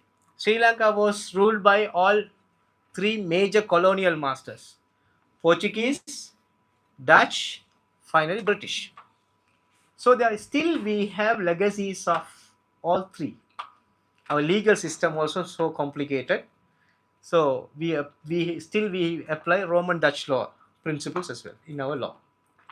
English law principles also we apply. So therefore, still we are in the same mindset, but we are developing our own legal system through the legal judicial activism and legal reformation.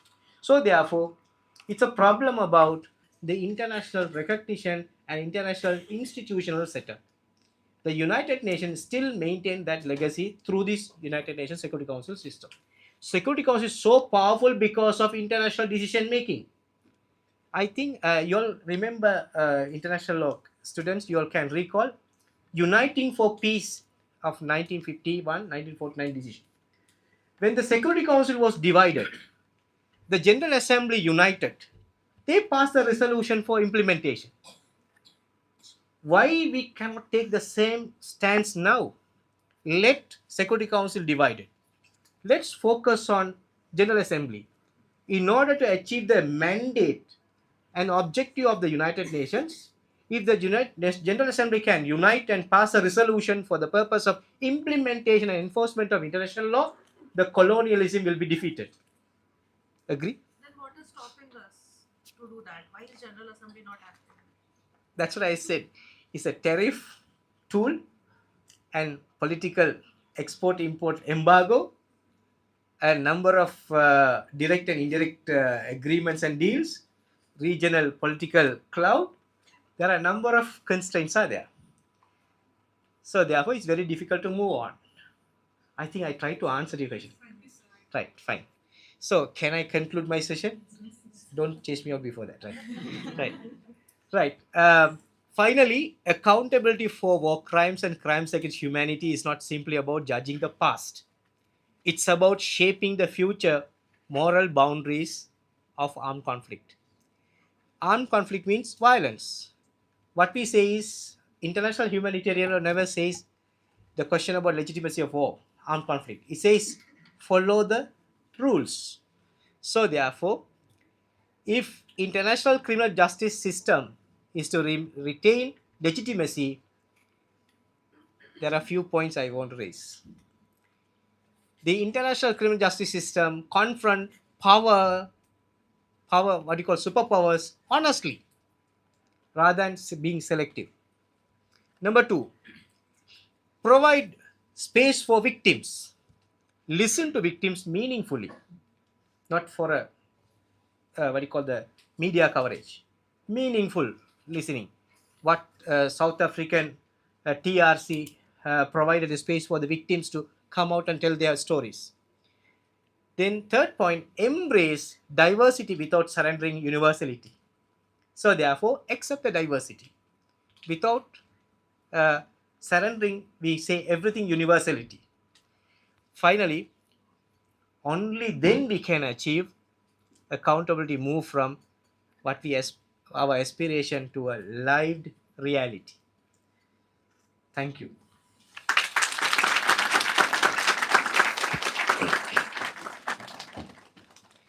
Any more questions are there? Not. Thank you, sir. On behalf of Marathwada Mitra Mandal's Shankaraj Chavan Law College, I extend my sincere appreciation to Dr. M.A.M. Hakim for his insightful and thoughtful provoking presentation. His scholarly analysis and practical perspectives have significantly enriched our understanding of contemporary challenges in international law, particularly in the areas of human rights protection and accountability in complex conflict situations. I would also like to acknowledge the efforts of the organizing team and volunteers whose dedication and hard work has ensured the smooth conduct of this session. I would also like to thank all the participants as well as the students for being the patient audience. Thank you, and I now declare the technical session to be over. We can, yes ma'am? We will immediately continue with the paper Yeah, presentation. we can now begin with the paper They have to sit. presentations. Yeah. Students, please be seated. Thank you.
This is an announcement for track 2 presentations.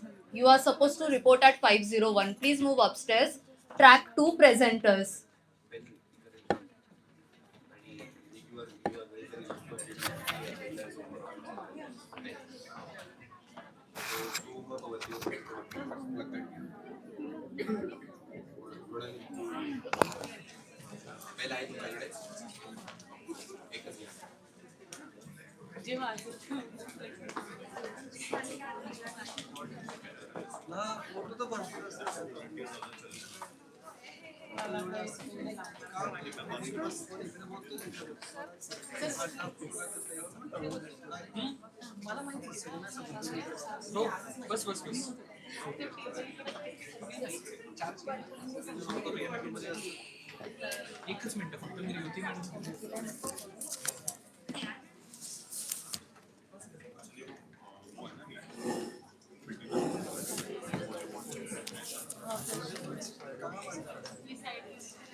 Hello.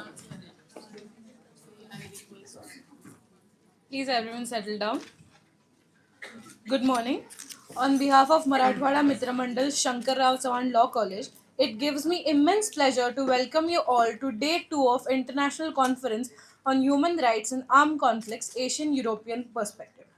I extend a very warm welcome to our esteemed moderators, our distinguished paper presenters, and our respected faculty members in the auditorium today. We are truly honored to have such an accomplished gathering of academicians, researchers, and scholars with us. The subject of human rights in situation of armed conflicts is not just legally significant, it is deeply human, deeply urgent, and constantly evolving. In today's world, where the nature of conflicts continues to change, academic dialogue plays a crucial role in shaping legal understanding, humanitarian responses, and policy directions. Platforms like this conference help bring together diverse regional experiences, particularly from Asia and Europe, allowing us to learn from each other collectively and strengthen global human rights discourse. Today's paper presentation session showcases the work of dedicated researchers and scholars who have engaged deeply with these complex issues. We look forward to insightful presentations, meaningful discussions, and an exchange of ideas that will enrich all of us present here. I would like to sincerely thank all our presenters for their hard work and scholarship and our moderators for guiding today's session with their expertise and insight. Once again, I welcome all of you and wish you a very engaging and intellectually rewarding session. To begin with today's academic proceedings, it is my honor to introduce our esteemed moderators for this session. We are privileged to have with us Dr. Suvarna Nilak, Associate Professor and PhD Supervisor at ILS Law College, Pune. Dr. Nilak is a distinguished member of the faculty at ILS Law College, one of India's premier legal education institutions. She is currently heading the Legal Aid Center and the Center for Technology, Intellectual Property and Media at ILS, where she plays a pivotal role in advancing both academic and clinical legal education initiatives. Ma'am has earned her doctoral degree from Savitribai Phule Pune University in 2016 and brings with her more than 18 years of rich teaching experience. Her core areas of research interest include intellectual property rights, administrative law, environmental law. Her research work significantly engages with the intersection of intellectual property, public policy, and clinical legal education. Dr. Nilak has actively contributed to legal academia through presentations at numerous national and international conferences and through publications in reputed journals. She has also designed a certificate course in intellectual property rights law for the Indian Law Society Pune, contributing meaningfully to specialized legal education. In addition, she has been invited as a resource person at several national and international academic platforms and has actively organized a wide range of curricular and co curricular initiatives at ILS Law College. We are truly honored to have her moderate today's session and guide the academic deliberations with her expertise juncture. At this juncture, I would formally want to honor and welcome our esteemed moderator. I would now request uh, Prateek Salgar sir to kindly come forward and felicitate ma'am.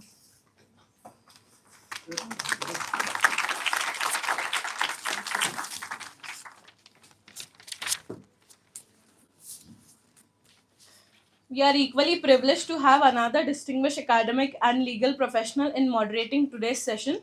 It is my honor to introduce our second esteemed moderator, Dr. Vikrant Yadav, Associate Professor of Law at School of Law, MIT World Peace University. Dr. Yadav is a distinguished academician with strong experience in international commercial arbitration and technology law. He holds a PhD in international commercial arbitration from the Department of Law, Savitribai Phule Pune University, and is currently pursuing his postdoctoral degree LLD from the prestigious West Bengal National University of Judicial Science, Kolkata. He has made significant international contributions, including participation in the Copyright X program from Harvard University and the International Law in Action course offered by the Grotius Center for International Legal Studies, Leiden University. Dr. Yadav is actively associated with leading international arbitral institutions and professional bodies, including Young ICCA, Young MCIA, and Young International Arbitration Group of the London Court of International Arbitration. He has also successfully completed 40 hours of mediation training under the Mediation and Conciliation Project Committee of Honorable Supreme Court of India. His academic contributions are extensive and globally recognized.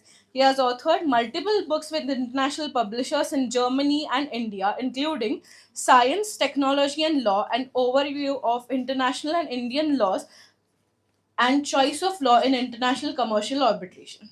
Dr. Yadav has presented research at various international conferences and has published over 40 research papers in reputed international journals, including those indexed in Web of Science, ABCD, and UGC listed journals. We are truly honored to have Dr. Yadav with us today and look forward for his valuable guidance. I would now request Prateek Sargal sir to please felicitate.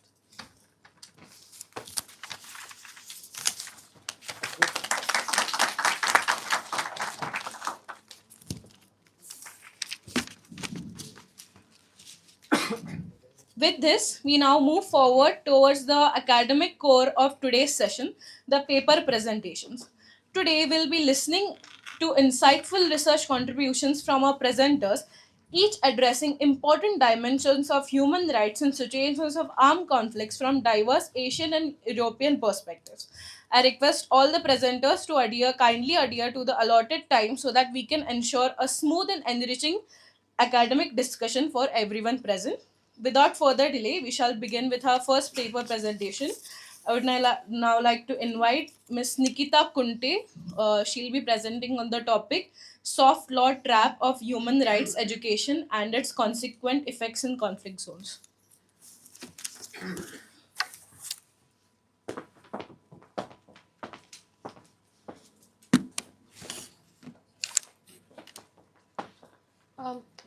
ma'am. Hello, sir. Good morning. So my name is Nikita Kunte, and my topic is the soft law trap of human rights and human rights education and its consequent effects on in conflict zones. So I've chosen this topic in particular because even I, until now, did not consider human rights or human rights education as a real or a independent topic of study. But I've realized the importance of how the the message or the human rights awareness should be spread throughout the world, especially in the due to the current geopolitical situation. So human rights is a basic fundamental right. It is the right or the dignity with which every individual should be able to live. So my topic is the soft law trap. So why is human rights a soft law? To define soft law is a non-binding instrument that shall only be potentially binding if it is made legally enforceable. The problem is because human rights is treated as a soft law, it is often ignored in conflict zones. So human rights is such a topic that it is not, the message is not spread enough that everyone should respect it in peaceful situations. Especially in conflict zones, it is where these human rights are easily corruptible or easily violated, and nobody really pays attention to it because there are bigger problems going on as per the current situation. So Sorry to interrupt. Just tell me when you need to change the PPT. oh yes, so the problem is soft law is the human rights as a soft law is creating an illusion of protection, whereas it has no real legal enforceability. So I wanted to discuss the relationship between international human rights law and international humanitarian law. So initially there was a distinction made between these two laws, that the international human rights law was applied only in cases of peace or where the country was stable, and the international humanitarian law was applied in armed conflicts or in warlike situations. But later in the modern view, it was deducted that both these laws should be applied simultaneously and they should be helping each other. Like there should not be such a direct division between them. So I'm not saying that there are not any kind of provisions made. So there are conventions like the International Human Rights. There are conventions like Convention Against Torture and Other Cruel, Human or Degrading Treatment, which makes it binding on all the countries that under no exceptional circumstances shall any human be subjected to torture. The problem with these conventions is that they lack the kind of distinction that separates it from what is the definition of the conflict like situation or war like situations. So as an example for this, the 44th amendment that was made in the Indian Constitution, which makes no fundamental right except for Article 20 and 21. No fundamental right can be touched except for Article 20 and 21. So I think the way forward is to build a human rights culture. So human rights culture is a conducive environment in which everyone respects all kind of diversity of life, especially in the recent days, gender diversity. So as a case study of why this law should be made into a more hardened law is the Kunarak case, in which Muslim women were kept in captivity and were constantly harassed for a period of many years until this came to face. And this was because these Muslim women were in areas where the areas were not stable. So this is the Kunarak case. So how I think the way forward is that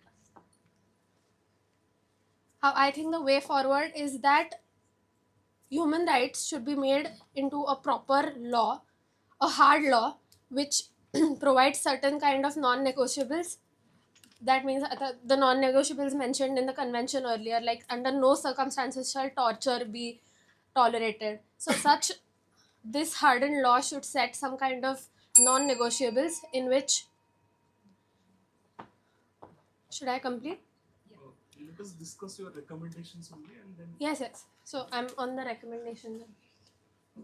So these non-negotiables should provide a certain a universal law in which certain things are not allowed under any circumstances. But human rights is a kind of subject which like it can have different kind of interpretations in different countries. For example, India and Japan, like India is a developing country, so it can use human rights law as a constructive weapon in which we can move ahead in terms of not just economic growth but also a conducive environment in which the country can grow. Whereas Japan is a developed country, so their human rights can be interpreted in different ways. So basically what I think the way forward can be is that there should be a certain standard which is set, which does not allow states to corrupt certain things, but they should be allowed like torture or child trafficking. So transporting minors from through international borders. Yes, ma'am, but it should be prohibited under human rights law. It is part of human rights law. Yes, ma'am, but it is not there are cases where it can go unnoticed. It is going unnoticed because of there is the problem of enforcement mechanism. Yes, ma'am, but it is still.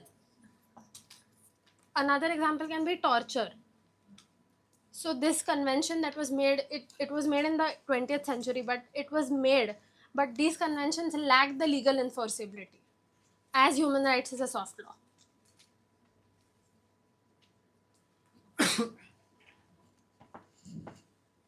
So the urgency of this change is due to the current geopolitical situation. It's because this can't go on being ignored. That's it. Thank you, sir. Thank you, ma'am.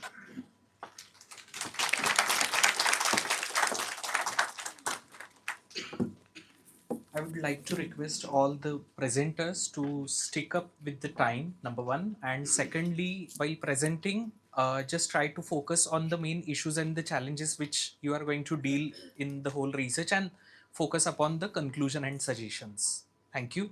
And the next presenters are Ayushi Upadhyay and Brajesh Raj, and they are going to present on the counter-terrorism laws in armed conflict, lessons from India and France.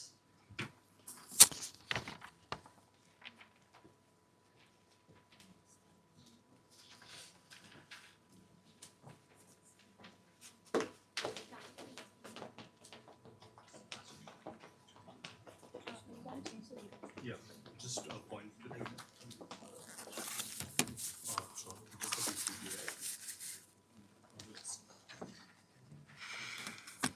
you need another mic.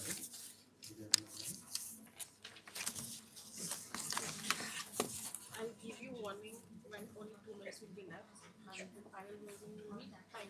Okay, do we have another mic? Okay.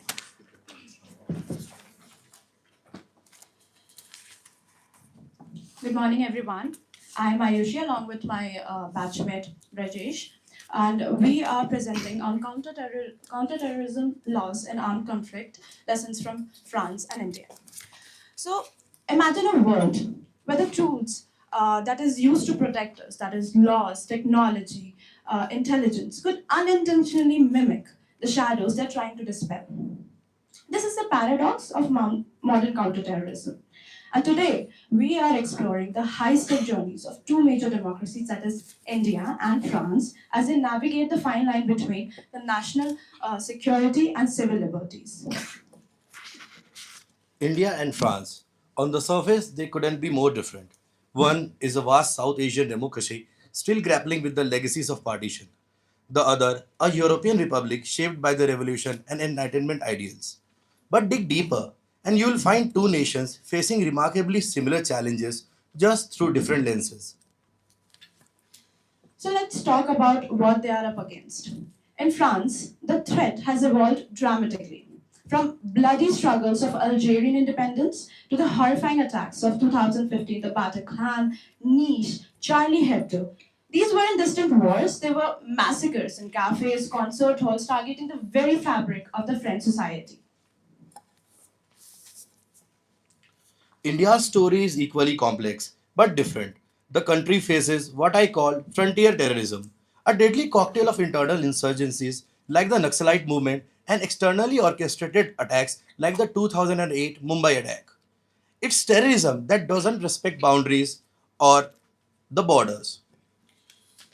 So, how these nations have responded?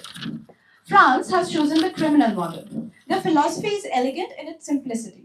Treat terrorists as criminal and not warriors. Why? Because calling them combatants gives them the legitimacy that they absolutely don't deserve. France uses the dual track system. Yes, they have specialized codes and procedures for terrorism, but everything stays within the civilian justice framework. India's approach is little different. Born from the decades of cross border and conflict of internal strife, India has developed what I call a hybrid model. Through the Unlawful Activities Prevention Act, they have adopted a zero tolerance policy. They are not just targeting individual terrorists, they are dismantling the entire terror ecosystem by using cutting edge technology like NatGrid and Nidan. Both approaches have their merit, both have their cost. And here's where the things get uncomfortable. Both nations are signatories to international humanitarian law. Both claim to uphold human rights, but when you look closely at the implementation, there's friction, real concerning friction.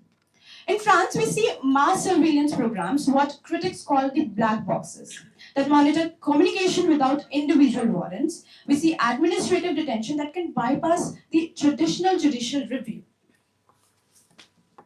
In India, the Armed Forces Special Power Act grants soldiers immunity in conflict zones. UAPA allows for extended pre-trial detention that can stretch for years. Now, we are not here to condemn either nation. These democracies facing existential crisis, making impossible choices in real time. But we must ask, at what point does the cure become dangerous as the disease?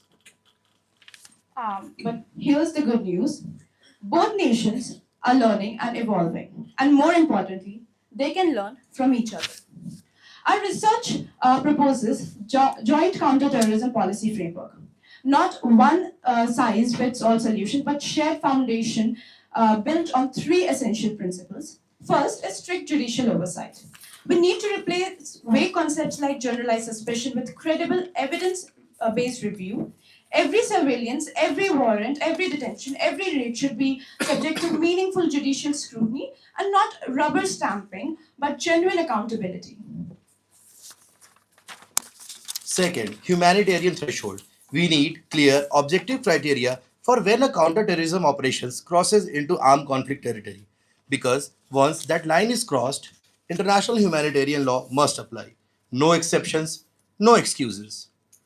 This protects both civilians and gives security forces clear rules of engagement. Third, privacy by design. Technology is neutral. It's how we use that matters. India's NatGrid and France's surveillance systems are incredibly powerful, but power without safeguard is just another word for oppression. We just one minute. We need statutory protection built into these systems from day one. Sunset clauses, data minimization principles, independent oversight boards with real teeth. India and France stand at the crossroads. The path forward isn't easy, but it's clear. By learning from each other's scars and successes, by committing to transparency and accountability, by remembering that people they're protecting are also people they're policing, they can show the world that security and liberty aren't contradictions. They are the twin pillars of any society worth defending. Thank you so much. The paper was more descriptive rather than a critical paper. At the international conference, when you present a paper, you need to make a point that it is more critical. Okay. Criticize the system and then propose the suggestions. Your suggestions are very good, but then it should also give the strategy as to how to implement those suggestions. Okay, sir. These are the only two comments. Okay, so we'll keep in mind. Thank you. Thank you, sir.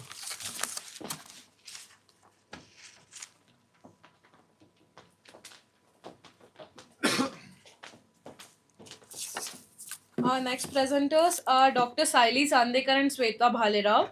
They'll be presenting on the topic Western Intervention in Asian European Humanitarian Conflicts, Legal and Diplomatic Pathways.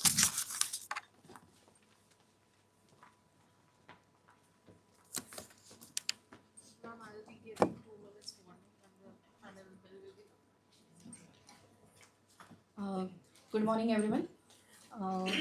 My today's research topic is Western intervention in Asian European humanitarian conflicts and the legal and diplomatic pathways.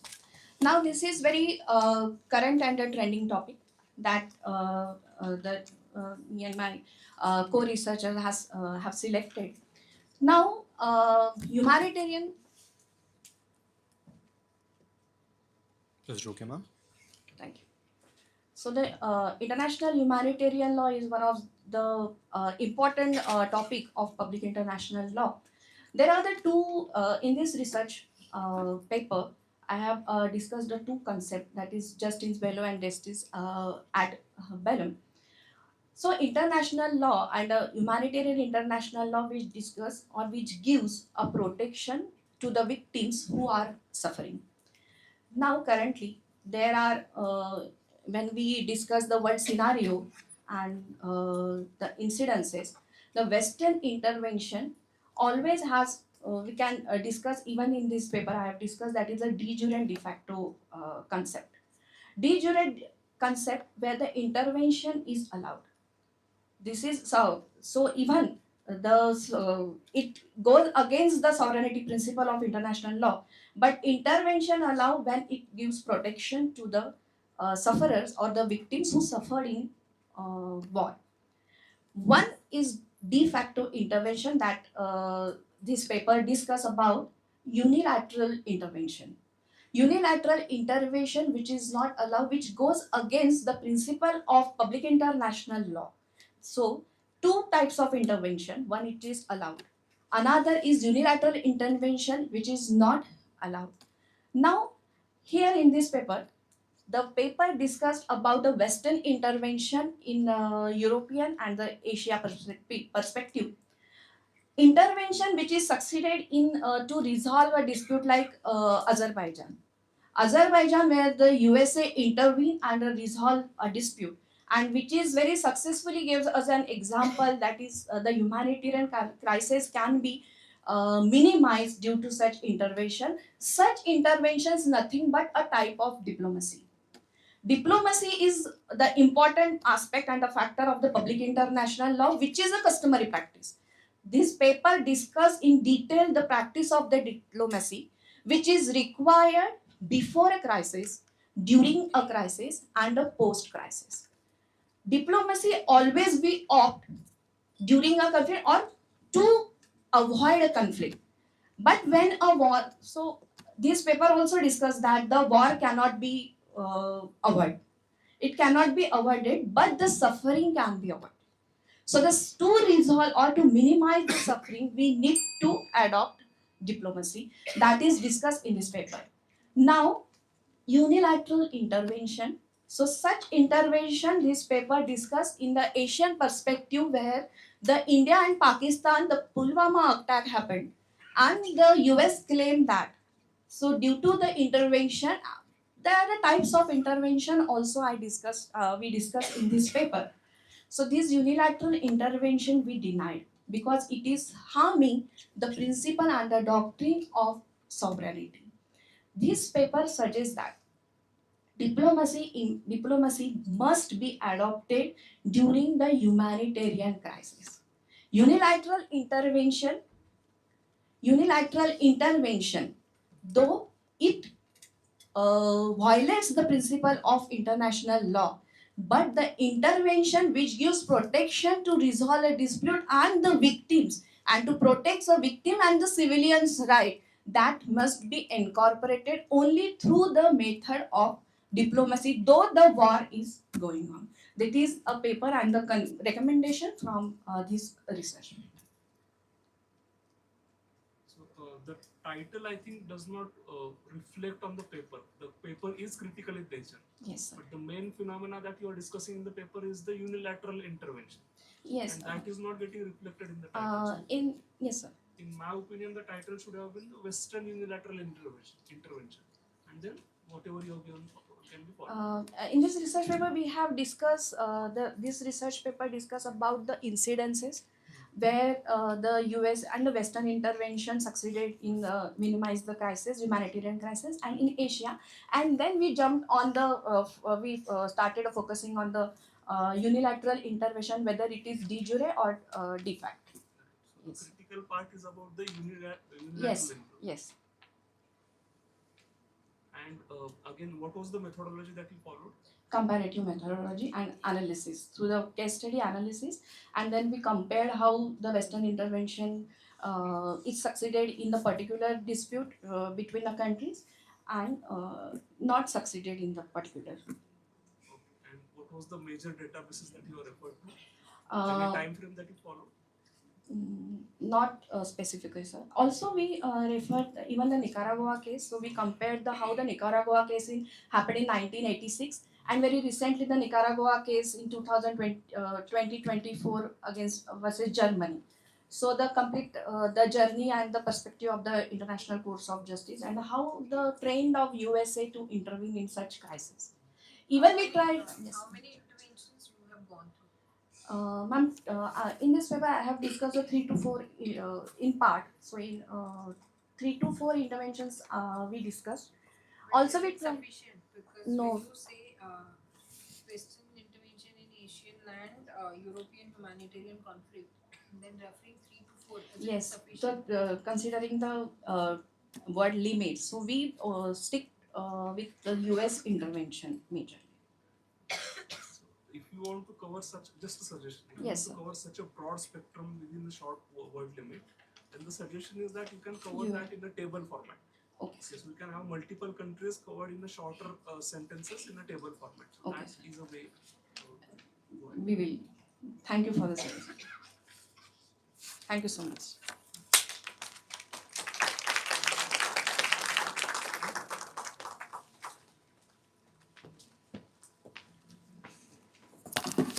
Next, I would like to call upon Madhurat Singh and Suhana Shankar. They'll be presenting on the topic analysis of how real world signature targeting in drone striking line up with international humanitarian law.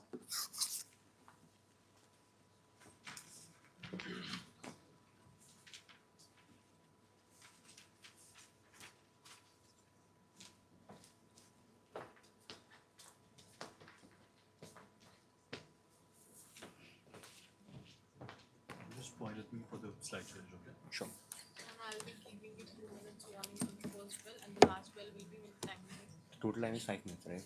5 minutes. Yeah, can you tell us before you start? Yeah, sure. I'll point out when slide change. Should I? Why don't we start? Think about your digital footprint for a minute. Every day, algorithms dictate what ad you see or what music you're going to hear on your way to work today.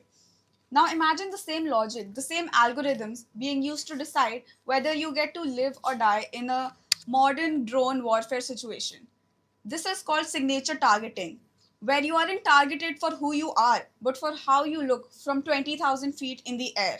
Today, we're going to look at how these mathematical signatures are colliding fatally with international humanitarian law. So first of all, let's dive into what's signature targeting. It's basically is when you do not target a person for his identity, but you target for behavioral patterns. Imagine a drone operator looking through what are called soda straw from miles away. He's just signaling targets. He's just looking for targets. And for example, in personality strikes, they look for a person's particular name on a kill list. But in signature targeting, they aren't looking for a particular person. They are looking for behavioral patterns and they target on based off those. This could be a group of men carrying rifles in a specific formation, a certain type of convoy movement, or most concerning, simply being a military age male in a conflict zone. In a warfare situation, these are referred to as when you target people based on signature intelligence. But as case studies show, when you rely on algorithms instead of human identity, you introduce a terrifying level of uncertainty because these algorithms are not always certain. They can target people who are not at all involved in war crimes. Now, why is this a legal crisis? This is because the international humanitarian law is built on the principle of distinction, not probability. By substituting mathematical maybes for legal certainty, we erode the very principles and protections that were meant to prevent modern warfare from becoming unselective destruction. In law, doubt equals don't shoot, but when you use signature targeting, pattern equals fire. Now, for our specific study, we took examples of countries in which the signature targeting has been the most common. First of all, taking the example of Pakistan. In Pakistan's FTA region, signature targeting has turned cultural norms into death sentences. Taking the examples of 2011 Datta Kill Jigra strikes, in which the people had just gathered there for a mining dispute, and they were targeting because someone sitting miles away thought, oh, this is a terrorist activity going on, so let's target these people. Coming to the Yemen part now, where the civilian fatality rate in these strikes is 70%. As seen in the Al Bayada situations, people were targeting for thermal strikes. Like, they were identified on the basis of heat and they were targeted for those, whereas they were civilians, not some terrorists. Coming to the Somalia part, finally, there is a phenomena called the triple tap, where a strike is made, after 15 minutes a different strike is made, after 10 minutes a different strike is made. But for example, once the first strike is made, people go to rescue people out there, and in most situations those are civilians, and civilians are damaged when triple trap or double trap is made by the people sitting apart. Now, what are the implications here? Beyond immediate casualties, signature targeting causes a systematic erosion of international law, where patterns are used for proof. We create a sort of PlayStation mentality where there is a lot of emotional attachment and operators just view human beings as mere metadata. This isn't just a legal slip, it's a strategic failure. Now, we have mentioned what the problems are. What recommendations do we put forward are, first of all, there should be legal compliance. We must return to what is positive identification rather than behavioral influence. Second is international framework. There should be significant international frameworks for these issues out there. Third, there must be ethical safeguards. An immediate ban on double tap and triple tap should be made to stop the deaths of civilians in these cases. And finally, there should be transparency. Registries need to be maintained to check if when a strike is made, how much it is successful, the amount of civilians death in it, and the amount of terrorists which got eliminated in that. In conclusion, the path forward requires us to shift our focus from patterns to people. If we don't, we risk normalizing a world where an algorithm is the judge, jury, and the executioner. Thank you.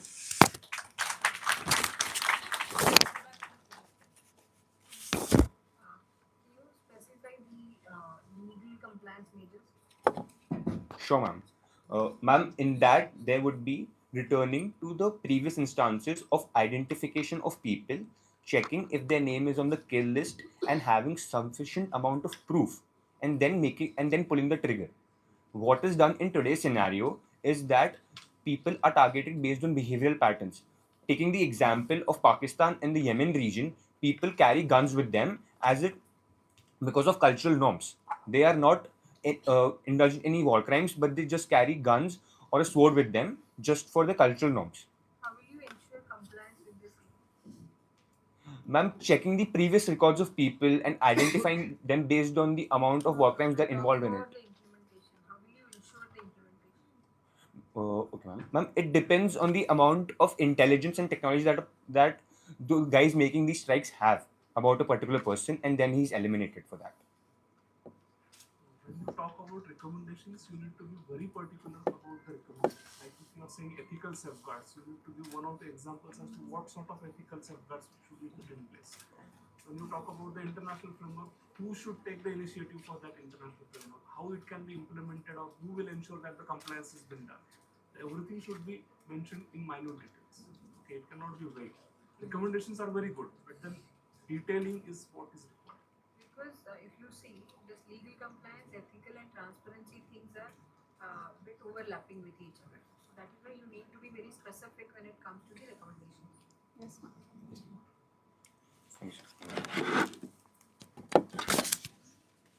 Whatever is being presented, it is very high quality. It is just that we are giving recommendations for further improving.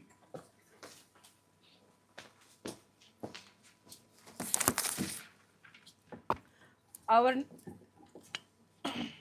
next presenter is Archis Rajay Bhosle. He'll be presenting on the topic From War on Terror to Special Military Operations, Semantic Evasion and its Impact on the Application of International Humanitarian Law.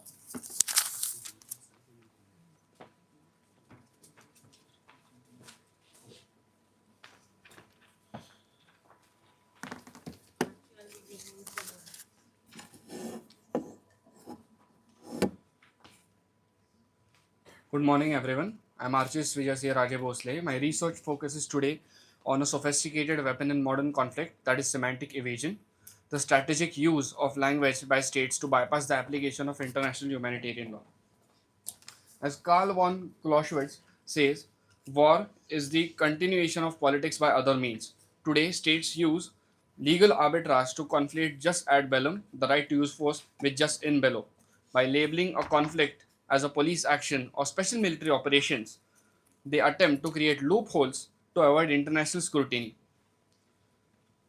My first case study is the post 9/11 world, the war on terror paradigm, which relied on declassification by framing a criminal act as an act of war under the UN Charter Article 51.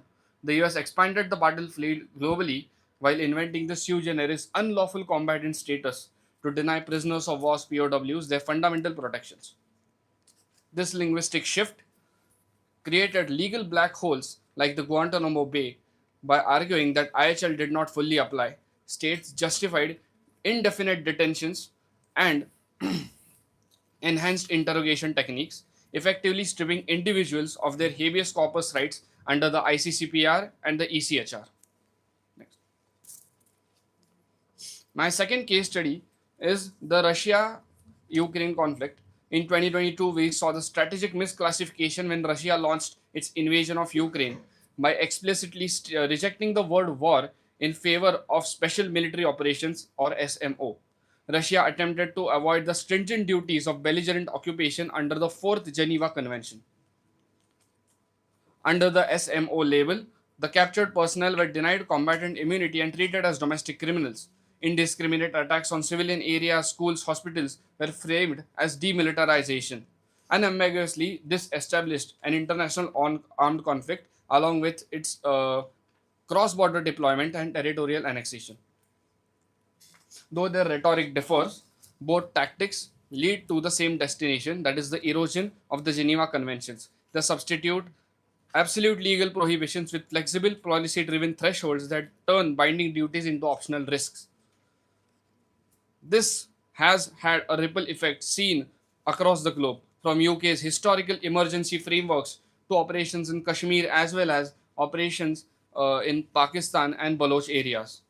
Labeled as counter-terrorism, states use these labels to preclude international oversight. Fortunately, international bodies such as the ICJ, the ICC, and the ECHR have always prioritized facts over formalism. They have rejected all operation labels asserting that facts cannot escape their treaty obligations by operating extraterritorially or changing their vocabulary. Finally, I propose to close these loopholes. I propose additional Protocol 4, which would explicitly state that state nomenclature is irrelevant to conflict classification. Furthermore, The ICRC assessments of conflict status should carry binding legal weight before the International Court of Justice. We do need a mandatory 72-hour assessment mechanism post-deployment to freeze legal classification based on objective ground reports. Most importantly, we must amend the Article 8 of Rome Statute to criminalize semantic evasion as a prosecutable war crime. To conclude, we live in an era where war has become a forbidden word in the halls of power, yet its reality remains unchanged for those on ground. When we allow a state to substitute war with special operations or labels like war on terror, we aren't just changing a dictionary definition, we are witnessing the linguistic substitution of absolute prohibitions. We are allowing binding legal duties to be transformed into flexible, self-regulating risk management policies, sir. If a state can name its own reality, it can name its own exceptions. If the war on terror and its 20 years of duration has taught us anything, it's that a conflict without a defined battlefield soon becomes a world without defined rights. And if the special military operations of Russia over Ukraine is allowed to stand as a valid legal defense, then the Geneva Conventions are no longer a shield, they are a mere suggestion. International law must not be a formalistic game of Simon Says. Our institutions, the ICJ, the ICC, and the United Nations, must look past the euphemisms of the aggressor and look into the eyes of the affected. Because human rights depend on the objective reality, not political storytelling. We must ensure that the law remains robust enough to penetrate the veil of semantic evasion, ensuring that no matter what a state level chooses, the protection of the individual remains unwavering and universal. Thank you.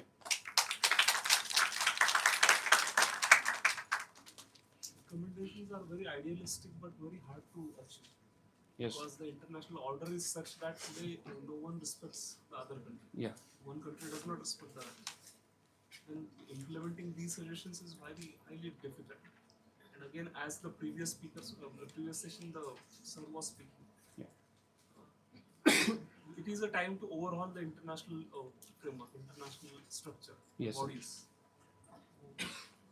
I think it is very difficult to achieve this. If I may, yes, I do agree with you that these recommendations as well as the suggestions are a tad bit difficult to achieve. But if we consider right now, today in the global geopolitical world, many countries are coming together. Small countries or even large superpowers are coming together in the very realistic aim of creating a world where there won't be a big superpower targeting small countries with nuclear arsenal, with hard power, with military aggression.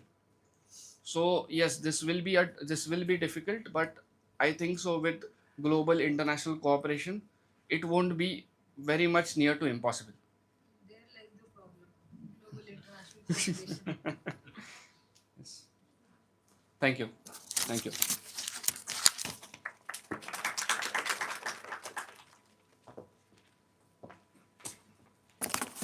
Our next presenter is Prathamesh Ganesh Kanade. His topic is Autonomous Weapons and the Crisis of Human Control, Reimagining Human Rights Protection under International Humanitarian Law.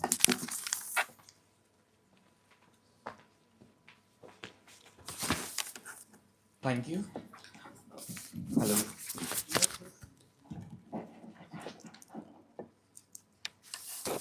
The topic that I choose for the paper presentation is unique in itself, that is autonomous weapons and the crisis of human control. This paper is asking one big question. If machines start deciding who lives and who dies, does the international law still work in a way it's supposed to? Now let's try to understand first what is an autonomous weapon system. So considering the fact that there is no universal definition of autonomous weapon system, but we can understand the autonomous weapon system along with the three words. First, a weapon that can select the target. Second, decide attack. And third, carries out attacks without any human intervention. So instead of soldiers deciding, should I shoot? It is the machine along with the algorithm making that call. Now, why it is a problem in the international humanitarian law plus international human rights? Because law assumes one core assumption, that is, the humans makes the call for the use of force. But when it comes to the autonomous weapon system, because the law is depending on three things: one, human judgment; second one is the moral reasoning; and third one is the accountability. But when we talk about the machine and the machine takeovers, judgment becomes code, the decisions became the data driven, and responsibility, what's that? Now there are three major principles. मागची side, आधीची slide, पीछे और आगे. Yeah, there are three major principles that has been recognized in the international humanitarian law. First one is the distinction, which has been recognized under Article 48 of Additional Protocol 1 to the Geneva Convention. What the distinction says, that there is a distinction between when you are using a force, there should be a distinction between the militant and the civilian. And more further, it says that there shall be a distinction between the military objective and the civilian objective. So when it comes to what the problem with the autonomous weapon system is, here the machine struggle to context whether it is a surrender, it is a confusion, or there is a mixed civilian involvement. So machine cannot take that decision. The second one is the proportionality. It is similar to that of distinction, but here when it comes to the civilian harm, it must not be exceed compared to the military advantage, and it is ultimately a moral judgment that should be taken by the human, because he knows what is the conditions in the battlefield, not the machines who are just running on the algorithms. And third one is the precaution in attack. When there is a condition in such a way that there should be pause when you are exceeding and you are not abiding the law. In such a cases, there should be a stop in the military actions. But when machines are there, they cannot take these decisions at that moment. Now moving forward, one more slide. Yes, thank you. Now the scariest part is here, the accountability gap. When anything or something goes wrong, who is accountable? Whether that is the programmer or the engineer or the commander or the state. No one can be held responsible directly because it is involvement of many. And when there are many are involved, it is too hard for any court to impose the whole and sole penalties on the one. Therefore, international humanitarian laws carried out three things: intent, knowledge, and control. But machines take place, intent is unclear, the control is diluted, and the blame is scattered. Yes, Your Lordship, the state responsibility is there, no doubt about it. But when there is one person is not held responsible, like a commander when we were talking about, so a state can just bypass by giving some money to it. So there is no binding force, or we can say there is no that much force to it, where the state responsibility is the only sole and whole thing.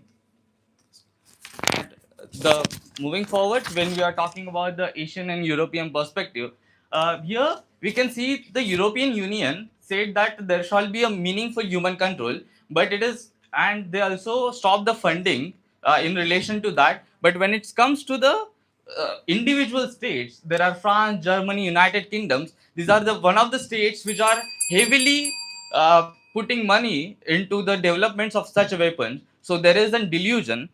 Similarly, when it comes to the India and China, similarly they are also putting money. So there is no consensus between the parties and the whole world. There is a very distinction. And the solution for it, there are many solutions. The most important solution is the human control. When we remove the human control, it becomes none. So therefore, considering all the solutions, one of the important solution is the human control.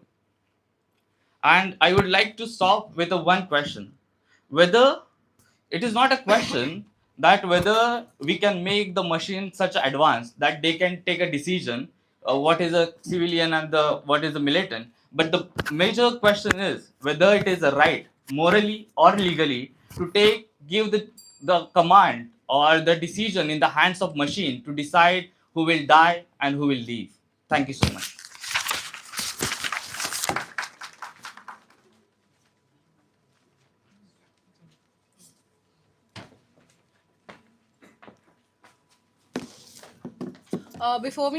Before we move forward, it is a kind request to all presenters to please stay here for the valedictory session. After that, you will be getting your certificates. So our next presenter is Advocate Shalini Deepak Sharma. She'll be presenting on the topic International Humanitarian Law and Gendered Realities of Armed Conflict, a Legal Re-Examination.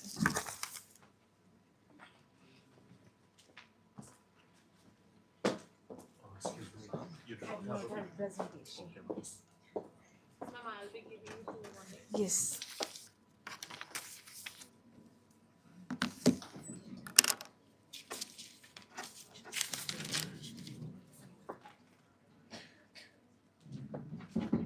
Okay. Good afternoon, everyone. My topic is International Humanitarian Law and Gender Realities of Armed Conflict, Legal Re-Examination, but I would make a change itself. It's a social legal re-examination because the topics that I'm going to tackle over here is gender sensitivity and inclusivity. So it's a combination of legal plus social elements. When we speak of armed conflict, the law often speak in neutral term, like civilians, combatants, or collateral damages. But do we really think war experienced by each individual is similar in nature? The answer perhaps is no. War do not enter battlefields, but it enters our homes, bodies, identities, and not spare just our present, and not only affect our present, but also do not spare our future. This war thus affect differently for women, men, children, and diverse people. My research paper asks a simple question, but it's an uncomfortable question. Does international humanitarian law protects everyone equally? Or does neutrality sometimes silence lived realities?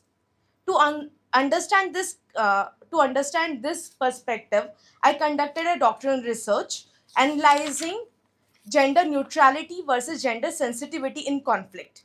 So before we understand this term, let's say what is gender neutrality. Gender neutrality is when rules apply equally to everyone.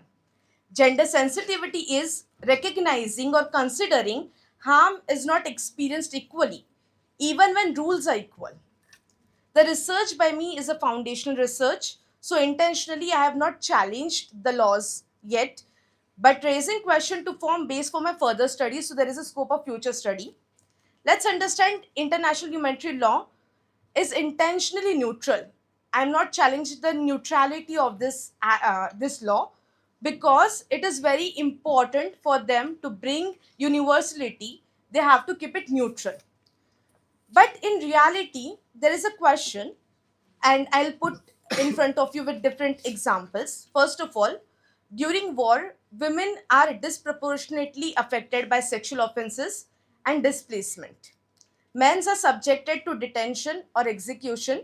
Let's consider youth who are males are majorly without their consent in some countries are taken as a enrollment in the army, or let's say serving towards the nation protection.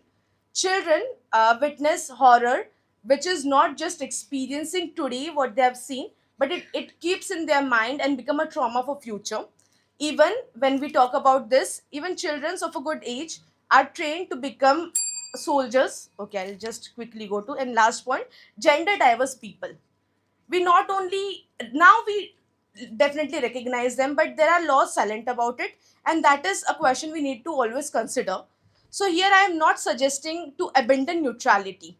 No, I am recommending to apply sensitivity, the base of human right.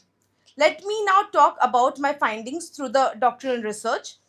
So international humanitarian law has a strong norms on paper. Gender sensitivity emerge mostly through judicial interpretation. For example, rape is considered by IHL as an offense. But we are not talking about all the other parameters that I have discussed here.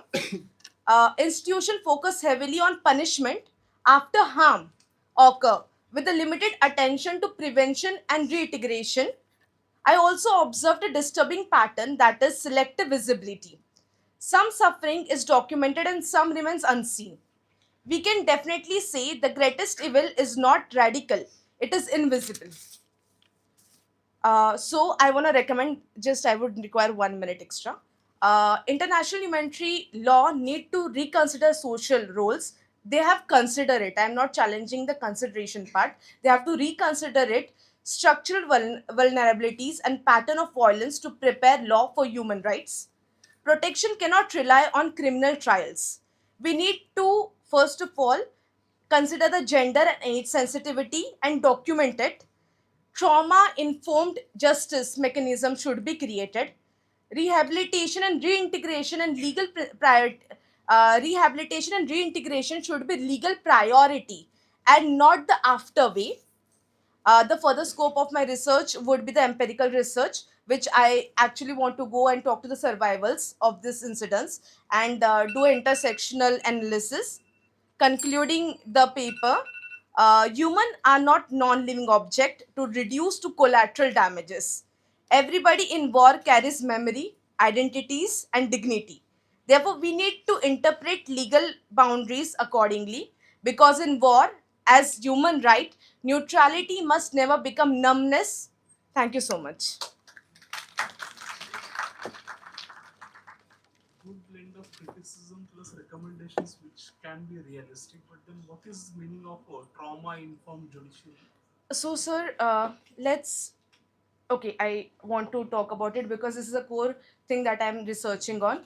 Trauma is something you experience and it becomes That I understand. yeah. Trauma informed judicial system. So, like we are doing in one of the national laws of POSH, we have laws that are, let's say, giving solution and procedure, but it is something understanding the difference between the perpetrator and the victim. So, analyzing it and how to tackle it, there should be mechanism and trained mechanism. That is what I'm suggesting over here, because what we are doing, we are following the laws and procedures, but we are not seeing the people are affected over here, the humans are affected over here, and that is where the mechanism should be in, like they should be on a parameter of understanding the people and giving the justice. That is what I'm proposing over here, and also I'm working on it in terms of how it should be made. So still it's a vision in my mind, but definitely not on paper, so I won't be that much clear about it.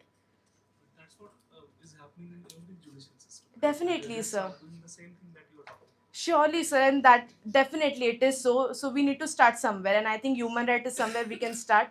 It would be easily applicable as a doctrinal principle to all the things. So somewhere we should start. This is my way of starting it.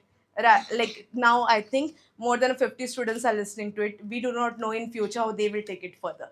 So that is my vision towards it. The area that you are doing research into is a very sensitive area. Yeah. So before going for empirical research, do consult and get the ethical approval from your respective institution. Thank you so much, sir. It would be really helpful. Yes, ma'am. Thank you so much.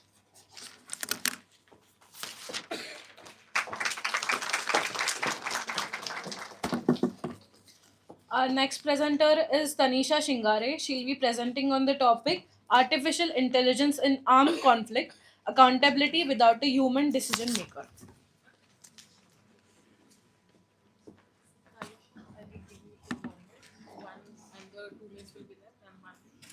Just point for the PPT change. Yes, I'll just do. Good morning, I'm Tanisha, and so my paper is Artificial Intelligence in Armed Conflict, Accountability with a Human Decision Maker. So my paper examines how artificial intelligence and autonomous weapon systems are beginning to challenge one of the most basic assumptions of international humanitarian law, that humans make decisions during war. When machines start selecting and engaging targets, the question is no longer about technology, but about accountability. So, next slide. Next slide. Next slide. So, what is changing in warfare? AI is no longer limited to supporting roles. It is now used in surveillance, threat detection, target identification, and even cyber operations. This means machines are influencing and sometimes replacing human judgment in military decisions. This is not just theoretical, these systems are already being used in contemporary conflicts. Next slide. What international humanitarian law assumes. International humanitarian law is built on three key principles, that is of distinction, proportionality, and precaution. All three assume that a human being is assessing the situation, making value based decisions, and exercising moral judgment before using force.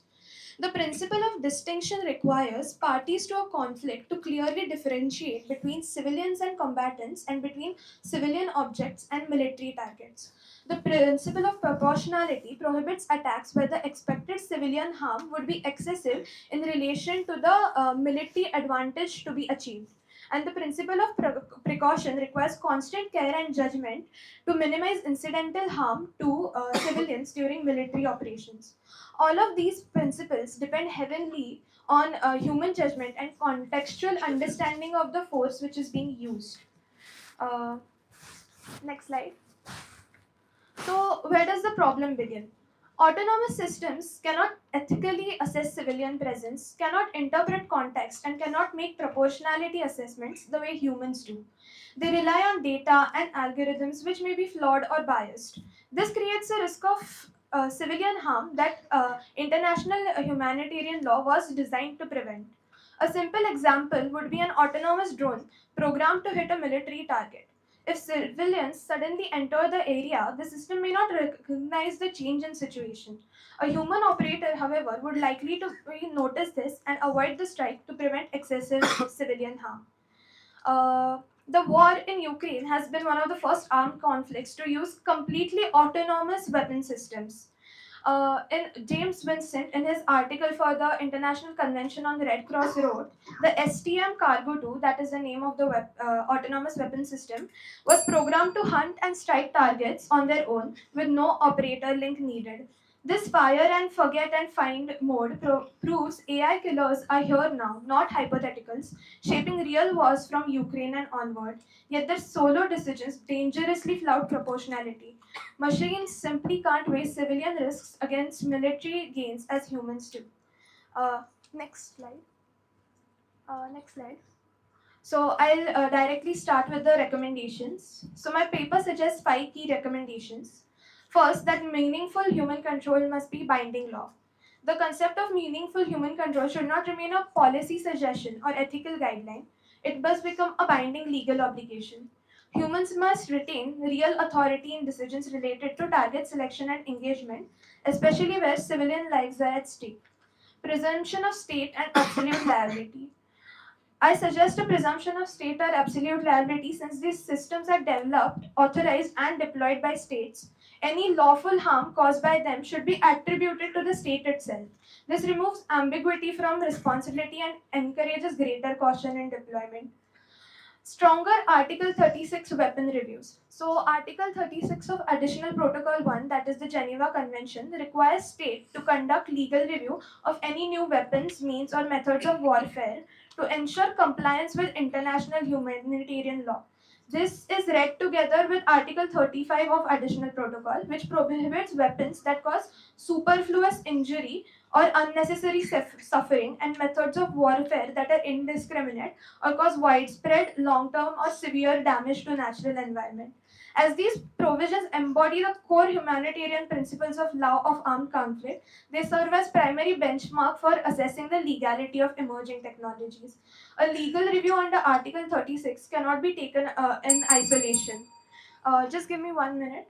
So, how to strengthen this Article 36 and 35? There is an urgent need for a universally accepted definition of what qualifies as an autonomous weapon system. Without definition clarity, regulation and accountability becomes inconsistent across states. To make Article 36 reviews effective, this definition is needed. And lastly, limit the role of autonomous weapon systems. Humans must decide on lethal force. So while we can use them for target identification, data analysis, or even tracking the potential, the last resort, which is shooting the human or engaging the target, should solely be in the hands of the human, because it is something you are playing with life and death here. Last slide. Slide. Yeah, next. So the question is not whether AI will shape warfare, but whether law can ensure that humanity still shapes war. Thank you.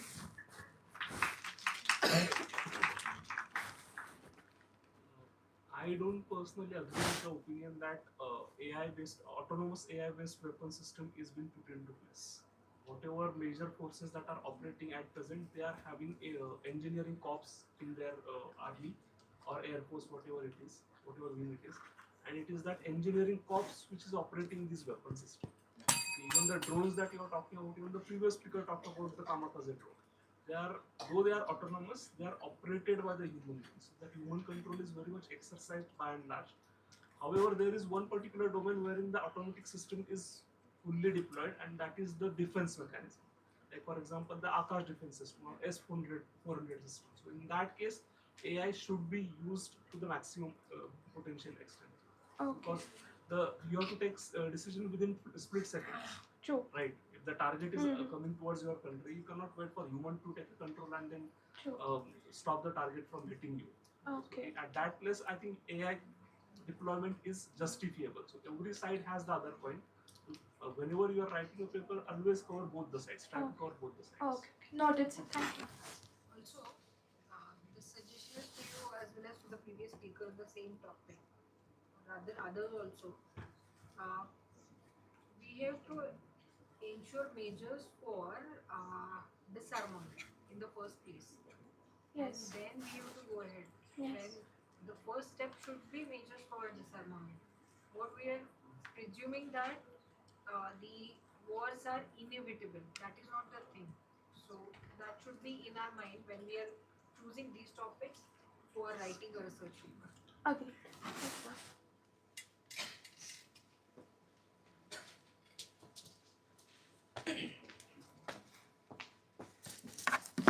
Our next presenter is Ayushi Krishna Rokde, presenting on the topic International Humanitarian Law and Human Rights Law, Convergence and Divergence in Armed Conflicts.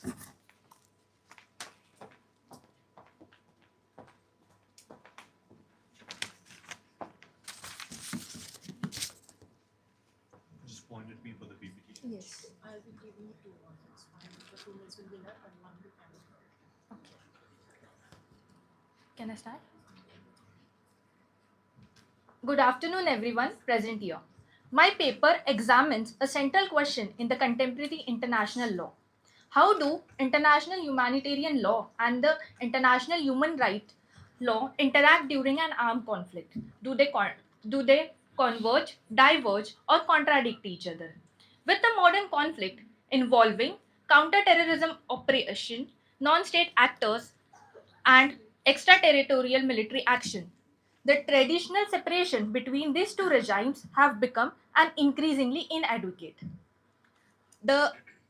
This research aims to examine evolving relationship between international humanitarian law and international human rights law to identify where both the regimes protect human dignity.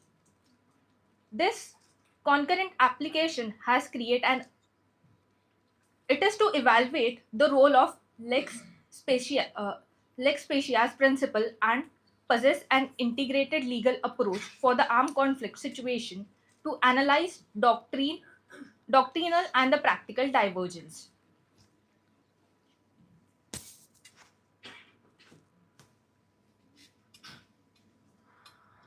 International humanitarian law was understood as the law of war, applicable only during an armed conflict, while international human rights law was viewed as a peacetime framework governing the relationship between the state and the individual.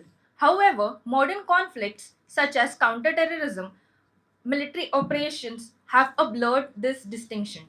Today, international courts like International Court of Justice, the European Court of Human Rights, and UN treaty bodies recognize that the international humanitarian law and the international human rights law applicable concurrently during the armed conflict.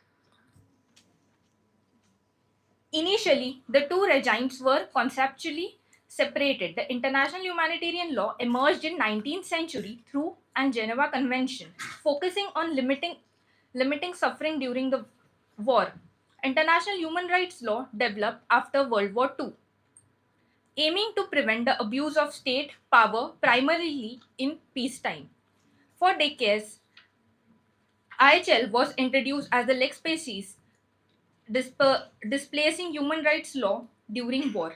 This view changed significantly with the International Court of Justice nuclear weapon advisory opinion, where the court affirmed that the human rights do not cease in armed conflict but must be interpreted in the light of international humanitarian law.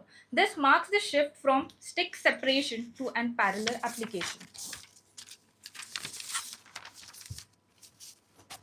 Despite their different historical origins, the international humanitarian law and the international human rights law share a common normative core that is central on the protection of human dignity. Though the harmonious judicial interpretation, they operates together to prevent a gap and ensures continuous human right protection. A crucial a crucial area of convergence is overlapping a protection of human rights during an armed conflict. Firstly, the right to life.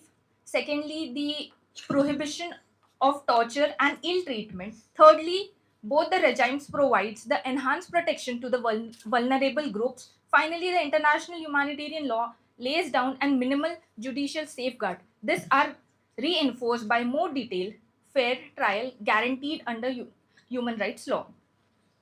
Despite the convergence, significant divergence between both the regimes are the international humanitarian law applies where an armed conflict exists, irrespective of the territory or the nation.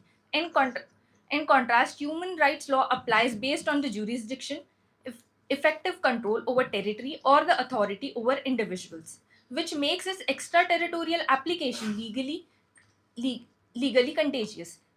There is a difference in an temporal application. International humanitarian law applies only the duration of armed conflict, where human rights law applies at all the times, although certain may be derogated during an emergence. The two regimes adopt different use of force. The human right law follows the law enforcement model, whether the lethal force is permitted only as in last resort. Can I complete? Within 20 seconds. Okay, I will go with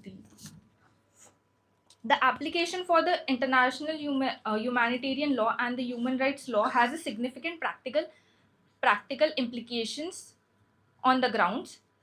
Firstly, targeting the decisions. Armed conflict must follow the rules, war, distinctions, and proportionality, and also the human rights standard on the use of force, especially to protect civilians. Secondly, the detention during the conflicts. Although the international humanitarian law allows security detention, human rights law requires that the detention is not arbitrary. Thirdly, the military court must ensure fair trial guarantees even during an armed conflict. Lastly, the state cannot escape human rights obligation when the operating outside their territory. They must clearly distinguish between the combat and law enforcement situation and ensures accountability. What is the research statement or problem statement? Ma'am, my problem state. What you presented is basically whatever information is available. It is presented. I didn't find any analysis or other than that any research questions or issues also I didn't find. Ma'am, I mostly tried for a doctrinal research paper. For research, you need to figure out certain challenges or some research questions are required to be figured. Why this particular research is carried out? Ma'am, I want to because there is a blurred gap between international humanitarian law and the in the and international human rights law. There is a very thin gap between there. Ki, what should be prevailed? What should be prevailed? Then, according to my research, I found out that none of them should be prevailed during an research paper. Both the laws come into existence together. So then, if they complement each other, then where is the gap? There was a gap. Now it is not there. No, now it is not there. So then, what is the problem that you are facing? Now there are many things like To do a research, there has to be some problem that you must address, right? First thing. Second, your focus should be on that problem. How the current mechanism or the legal system is having certain gaps. Focus on those gaps and then build upon it and do the recommendations. Okay, that is how the research paper is written. So when you select a topic, don't select a topic just for the sake of description. As I said, even to the earlier presenters, you have to go beyond description and be a critical about the existing mechanism, laws, whatever it is. Okay, so criticize, suggest, and then write a paper. okay, sir. I will take a note.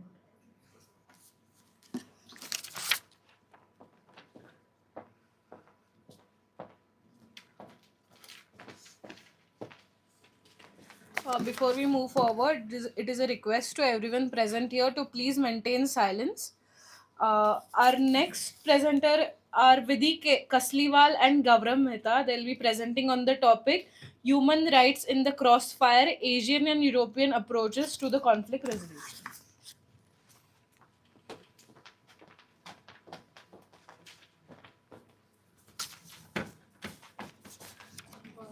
I'll be giving you 2 warnings. One moments will be left and one time will be left. You want to point with me for the PPT change? Yes, I'll tell you. Good afternoon, sir. Good afternoon, ma'am, and all the dignitaries, researchers, and fellow mates present here. I, Gaurav, with my author Vidhi, we start with the topic Human Rights in the Crossfire, Asian and European Approaches to the Conflict Resolution. Now, what exactly this topic is? Before starting, I would like to start with a Sanskrit quote, that is, Loka samasta sukhino bhavantu, which means that every person should be happy and free. Now, what does free mean? Are we really free? And hence the theme of our day, that is human rights in the conflict resolution. So the topic focuses on, are the humans really free? So considering this point, we have taken the Asian and European perspective both. So please change the slide. So the research basic question starts with the can sovereignty and accountability coexist? That means we have a European country and the Asian countries. Please next slide. I would be dealing with the European slide. So the if European prioritizes enforceable legal accountability anchored in judicial enforcement, even though it creates political friction. What it means is, when European takes any conflict resolution method, it focuses on the legal accountability, which then creates a political havoc or a political friction, which should not be done. And this is the continuing with this, it has different strengths, which means the development of detailed infrastructure for conflict resolution, clear accountability, and deterrency of effect remains. But certainly it has some limitations also. It has political backlash. That is, when a particular country focuses just on its accountability or sovereignty, it creates the political backlash which should not be created.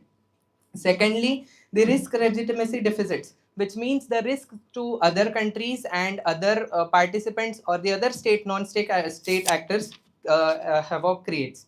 The cultural relativism cannot justify grave violations, but rigid universalism undermines legitimacy.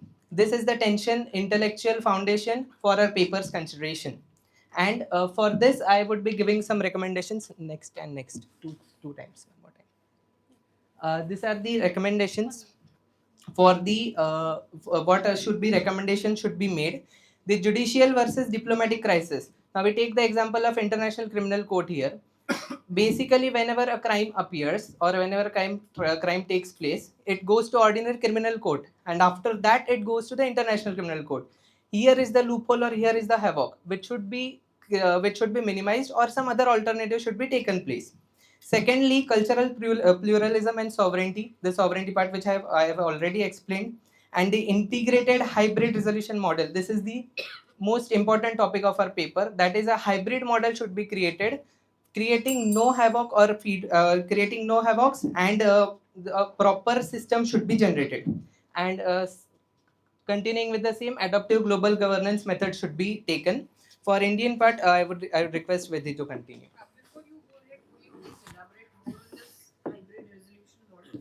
Yes, Hamza. The hybrid resolution model, to our extent or to our paper's consideration, we have explained it as the hybrid model, which means we take the example of Europe. So European countries, when they take any crime for an example, they follow non-interference model. And if we consider or compare with the Asian part, and for the example mass atrocities, so the Asian do not consider it as non-interference. So non-interference should be taken where it is required, not everywhere. And hence the hybrid model should be followed. That is, it should be same for the European as well as Asian model both, but not it is mine or it is yours. It should be on the same lane.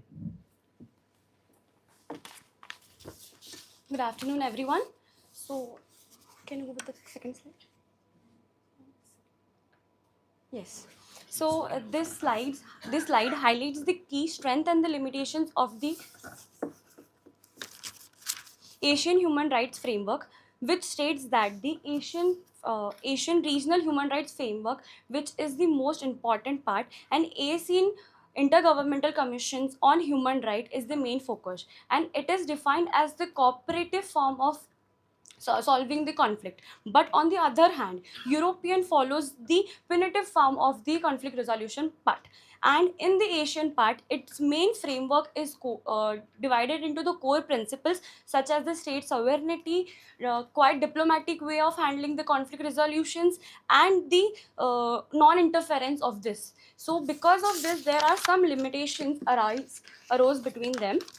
First limitation is the victims cannot directly approach the courts and did not directly approach to the legal remedies, which that is necessary for them to face whenever they are facing in the real scenario.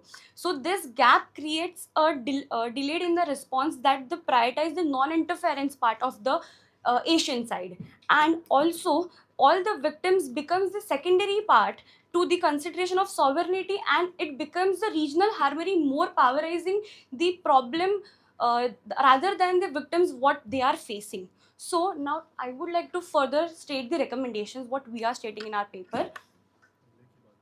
Next. Yeah, next slide. So starting with the first one, comparative institutional analysis. As stated, Europe, can I take the minute? Thank you. As the Europe states that the approach focusing on the accountability and the individual remedies, but on the other side, Asia said that the institutional harmony is more important for them. But what we are recommending is that not the Asia or the Europe, all the countries should be focusing on the victims, what they are facing and what are the issues should be resolved other than the state's perspective and what they are thinking and what they are leading to that. And the second is the foreign policy and the conflict resolution model. As Europe follows the common foreign policy, security is allowing the external intervention. On the other hand, Asia follows the internal arbitration.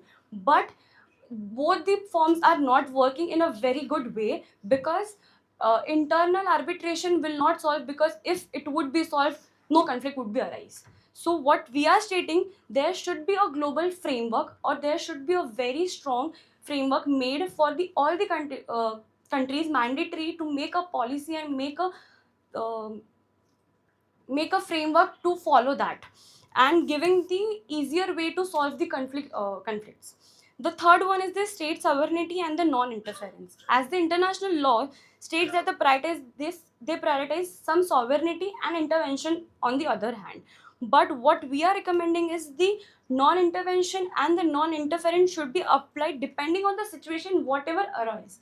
because it has been noticed that there are the historical approaches that are being followed by the every states and every countries, but this should not be the scenario, because in the current situations every war conflict is based on the other parts. Whatever is being arose, there should be a legal remedy according to that. So I would like to conclude. Last. So sorry for the time. And hence the paper concludes that the future of the human right protection armed conflict lies neither in the rigid universality nor the absolute respect of the sovereignty, but there should be a hybrid framework of the contextual universality where the standards are preserved and given a proper approach. Thank you.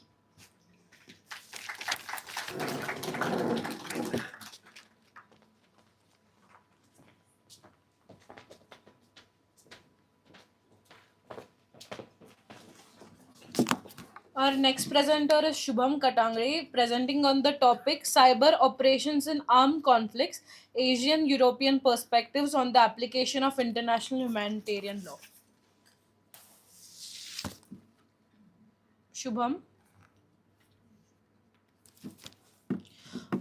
Then our next presenter is Ishita Jagtap and Dr. Renu Naidu, presenting on the topic Institutional Impunity, the Failure of Legal and Political Mechanisms Regarding French Involvement in the Rwandan Genocide.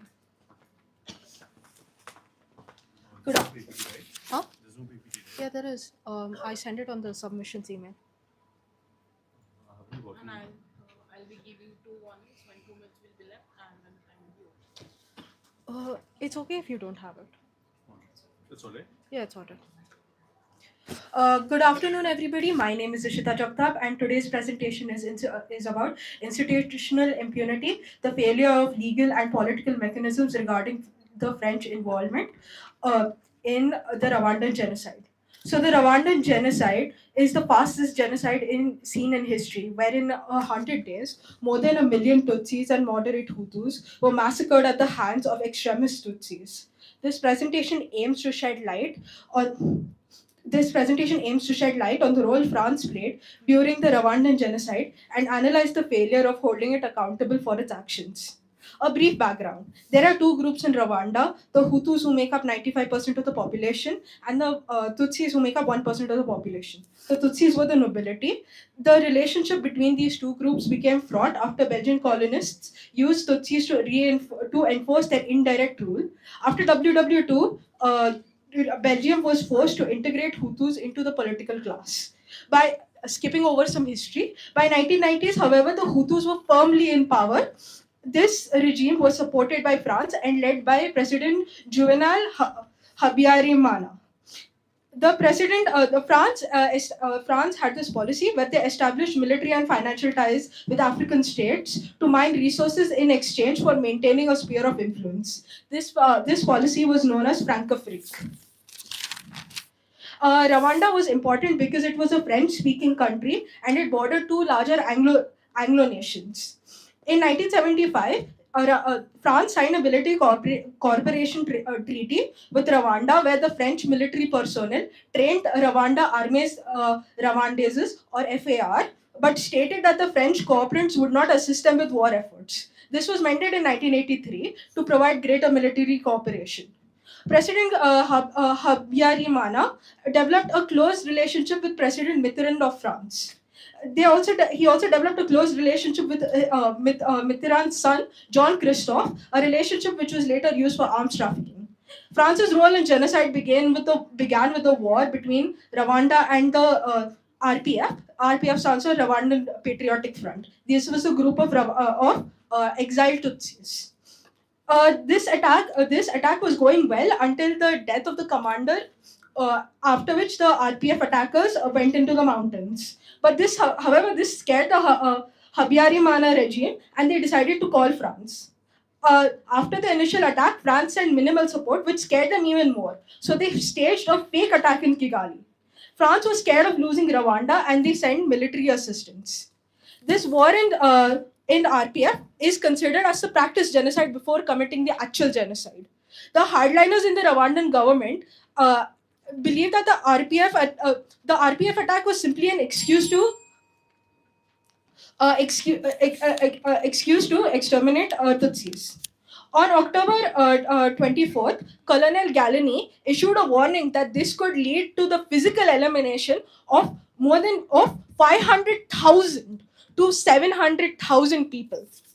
On April 6, 1994, Habyarimana's plane was shot down, beginning the start of the genocide. On 9th April, 2,500 troops from France and other countries were sent to rescue foreign individuals and members of the inner circle who were responsible for planning the genocide. And they left behind the Rwandans who were there, and as well as the Tutsis, especially the Tutsis. And and the French government, they dismissed the genocidal killings, and they worked to undermine the UN policy, which was there in place. They also continued to provide ammunition to this government. To this genocidal government. They also suggested a double genocide theory where both the Rwandans and the RPF was Iraqi, and this was not true. Obsecute a responsibility from themselves, from the Rwandan government. So the question is, should France be liable for this? Should France be held liable for these actions? I believe, and this presentation believes, yes. They should have been. These actions clearly fall under the Genocide Convention Article 3, subsection E, complicity. Complicity means the fact that the fact of being involved in somebody else's crime. This paper believes that France's actions throughout constitute as complicity. France was not held liable when it should have been. Not a single French officer has been held liable to this day. And French courts themselves will not. Can you give me some time? You have only 30 seconds to Okay. France.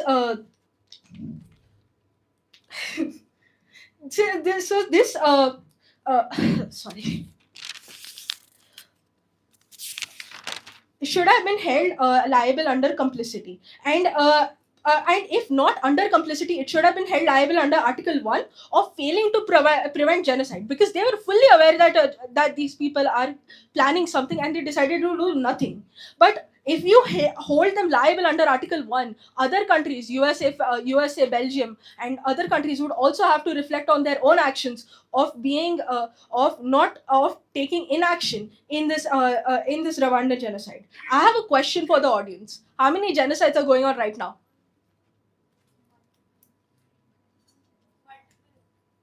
3 genocides are going on right now. And so the question,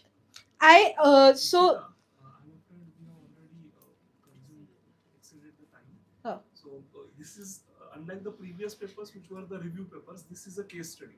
Yes. In a case study, the factual explanation should be limited, and the focus should be on what went wrong and what should be done in future to avoid such kind of mistakes.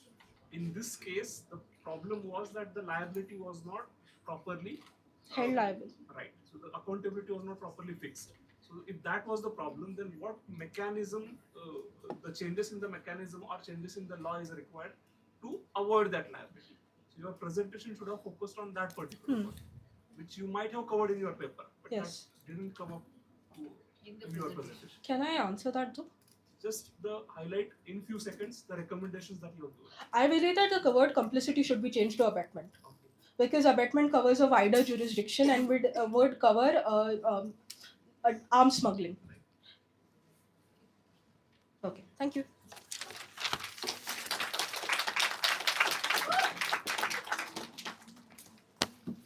Our next presenter is Navya Shekhar, presenting on the topic on the digital front lines and evaluation of civilian immunity in modern warfare. Navya. Our next presenter would be then Parth Bhatt and Gaurav Mehta, presenting on the topic comprehensive analysis of accountability mechanisms for war crimes and crimes against humanities.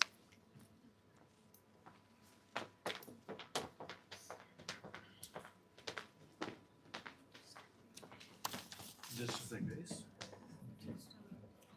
Hold this.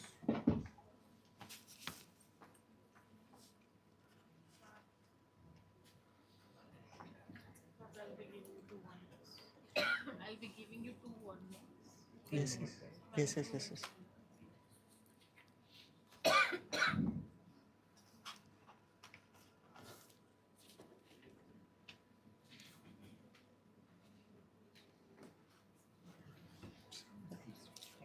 So good afternoon, respected dignitaries and all the present here. I'm Parth, along with my co-author Gaurav, are here to present the art paper titled Accountability Mechanisms for War Crimes and Crimes Against the Humanity. So basically, the context of this paper arises from the increasing frequency and the intensity of the contemporary armed conflicts in which civilians contend to bear the greatest burden.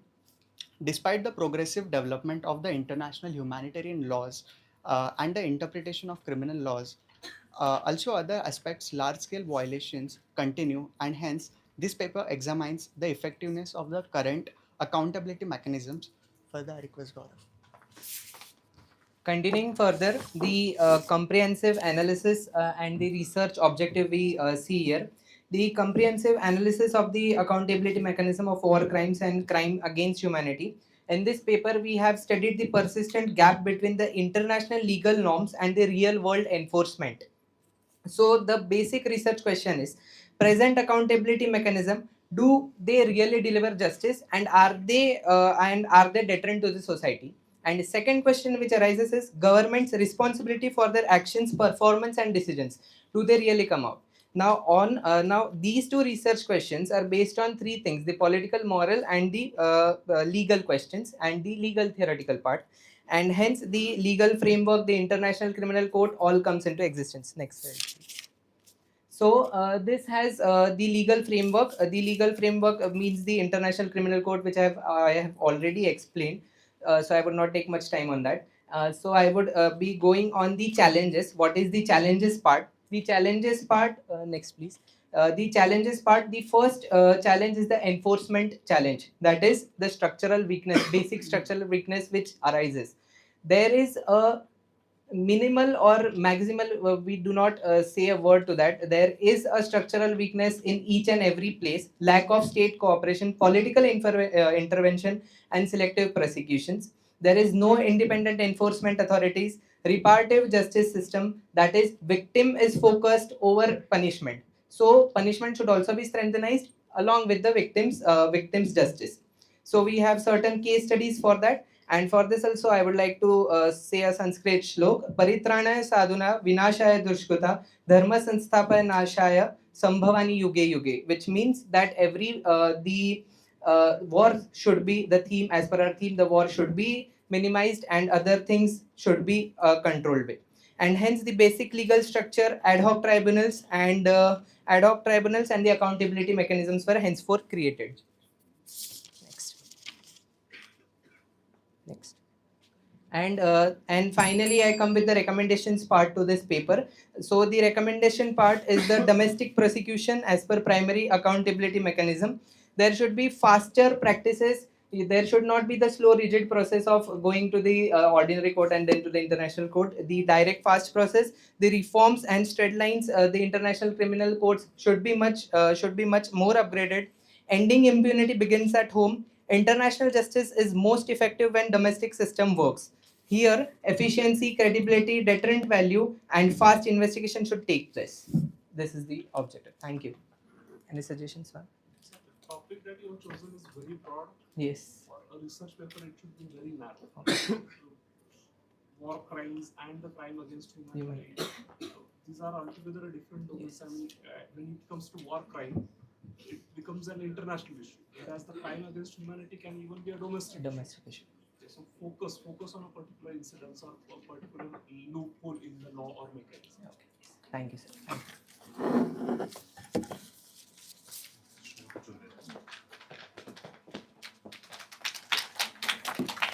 Our next presenters are Shreya Pachore and Megha Ganeshwade, presenting on the topic Gender Neutrality in International Humanitarian Law, a critical analysis of gendered harms in armed conflicts.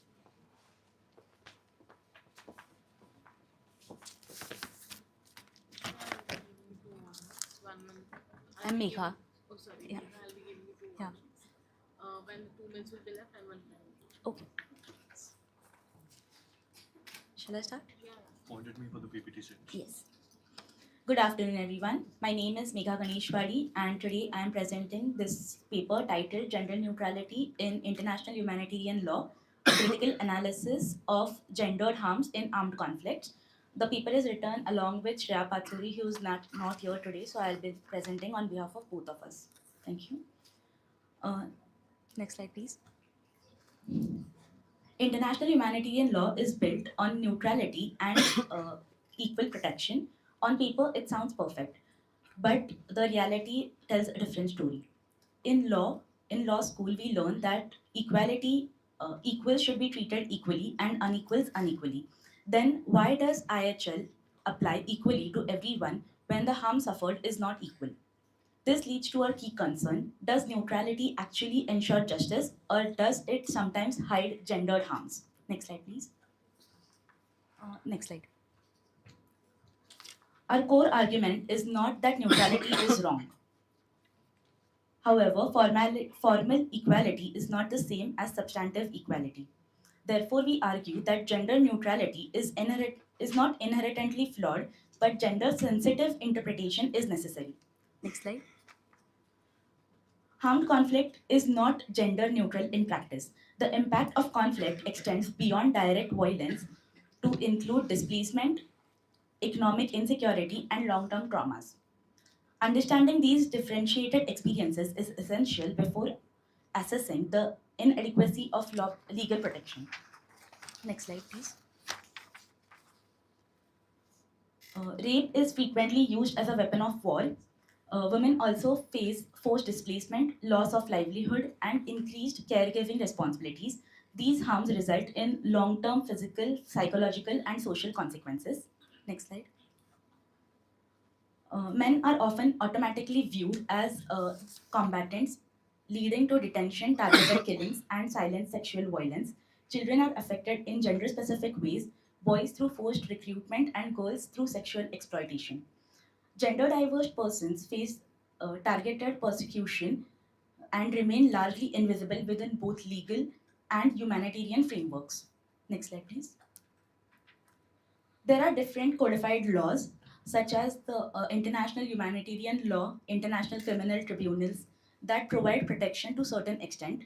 However, enforcement gaps persist and recognition often comes only after the harm has occurred. This highlights IHL's reactive rather than preventive nature. Next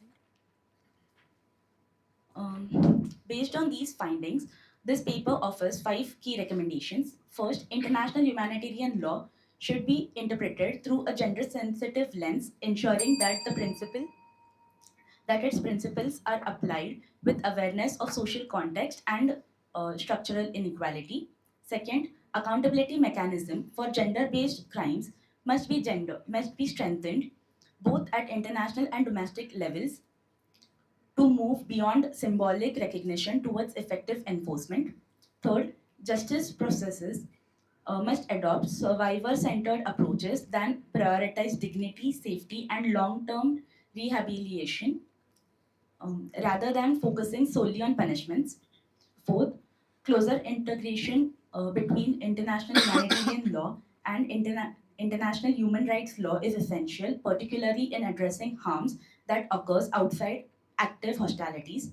Finally, gender-sensitive training for armed forces and peacekeeping personnel should be institutionalized to prevent violation and improve compliance with humanitarian norms. Next slide.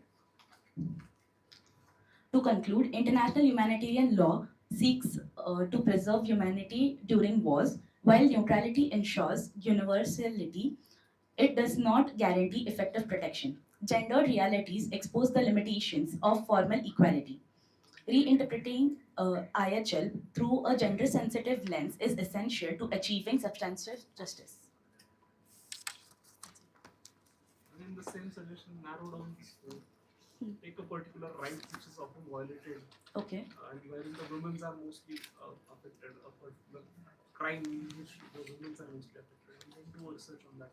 One right or one particular right. Okay, so right now we also included men, children, and LGBTQ.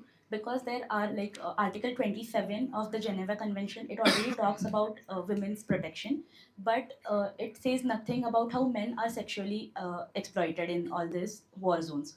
That is why we have included men, children, as well as gender diverse people. Fine, but the suggestion that I'm trying to give is that in research paper, the topic should be very narrow. Okay. These are the topics. I mean, almost all of the topics are so broad that even a thesis, PhD thesis, can be written on it. Oh, okay. I'll keep the recommendation in mind. Yes. We can go back to the previous bit. The last suggestion is not really very realistic. And even the third point, I couldn't understand. I mean, what exactly are you trying to say? Sir, when we talk about justice, justice is provided after the harm is already done. So there should be laws that prevent the harm from happening, is what I'm trying to say. Instead of survivors, there should be no survivor. I'm not saying there should be no survivors. The survivors should not experience that kind of harm in the first place.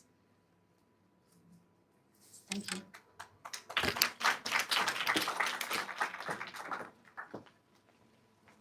Our next presenter is Mangesh Akhade, presenting on the topic The Evolving Role of Civil Societies in Enforcing IHL in the Asia Pacific, a Comparative Study.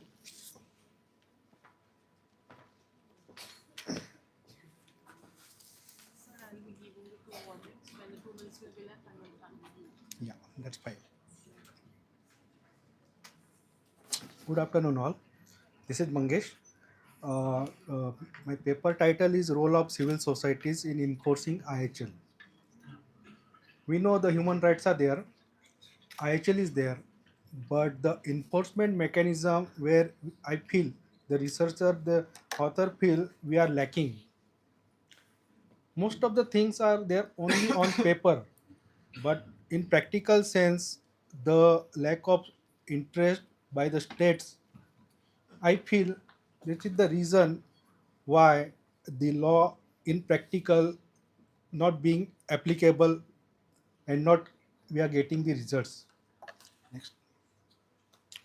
In this paper, majorly I will be covering the functions of civil societies, the challenges faced by the civil societies, and the major 5 civil societies which are functioning to enforce the IHL, and the last my suggestions and conclusion.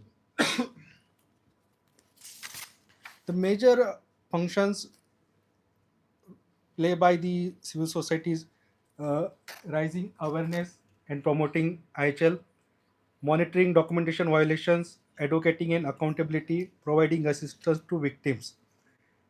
The first one, they conduct educational programs, workshop, public awareness campaign, and disseminating information about IHL among various stakeholders, including government officers, armed forces, civil society actors, and general public.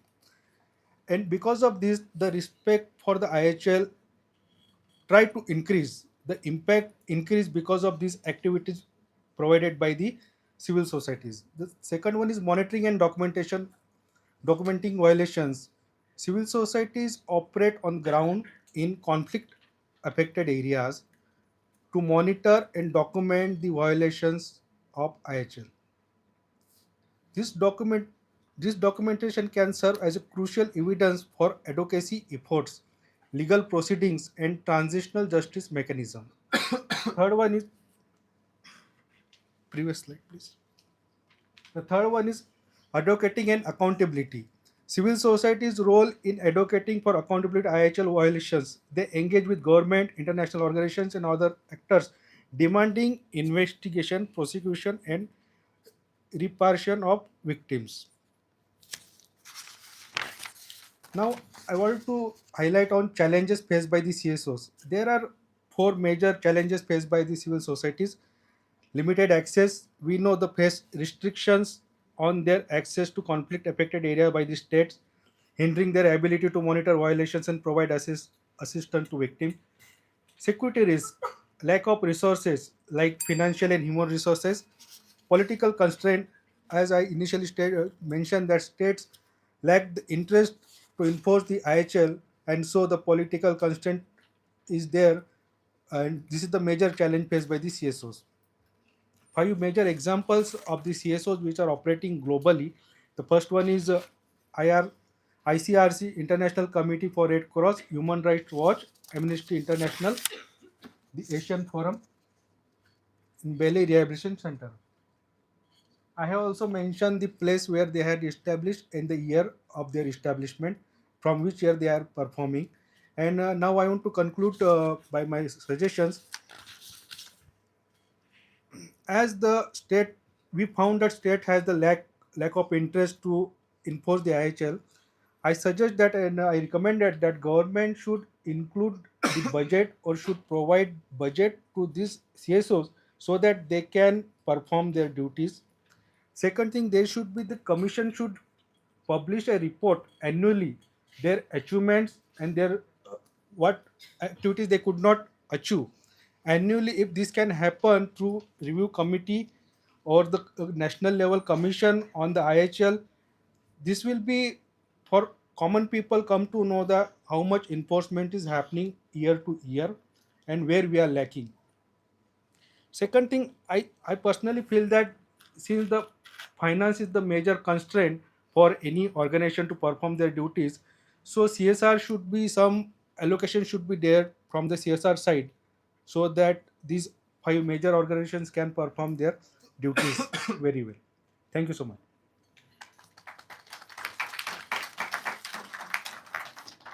Sir, the suggestions that you have given and the research that you have done, it has already been repeated in several contexts. The same thing has been done again and again. Let me focus upon the awareness part. You take any legal research paper, always the problem has been identified that there is a lack of awareness. So then how to improve awareness? Everyone has given a suggestion that workshops should be done or the seminar should be organized. But then whether the today's generation is really interested in doing these things? Are they really interested in becoming aware by attending workshops? No. They are interested in sharing their thoughts, opinion on social media. They are interested in the OTT platforms. So are those technological platforms creating such kind of awareness? So it is that area where we should focus upon when it comes to awareness. So the basic suggestion is that everything is sounding very repetitive and nothing new is coming up. So try to be innovative while giving the recommendations. The problems are old, but the solution should be new, and that should be and some sort of technological road has to be there. Because today we cannot give suggestions without any technological footing or backing. I agree, sir. The repetition is there, but it is our failure that we cannot stop the ongoing conflicts in major countries, and many more we are seeing in future. So that is why we need to say it again and again to reduce this conflict. Which means and that if as initially few speaker has told us that we are there third world war we are seeing ahead. So I think this has to be speak and the action has to be taken so that we can reduce the conflicts which are happening and increasing day by day. Right. So as you have rightly pointed out, if the same solutions are not working, then we need to look for the new solutions, right? So if the UN is not, that is what the morning session was focused on. If the UN is not becoming acting as an effective mechanism, then should we think of some alternate mechanism? Okay. So such kind of innovative solutions is something that we should look for. Sure, sir, sure. I have two suggestions. One is the topic is very vague because you say region through various means. This is not how the title is to be framed. So that is one thing. And secondly, when you're choosing these type of topics for the research, we need to define the methodology also. Whether it is doctrinal, non-doctrinal, are you focusing upon some case studies, comparative analysis, whatever it is that you need to specify it so that when you are coming to the suggestions part, it will be easier for you to pinpoint the suggestions or the recommendations. Sure, ma'am. I will take care. Thank you so much.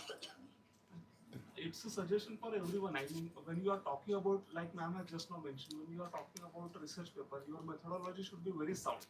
Unfortunately, the Indian authors are not focused on highlighting their methodology.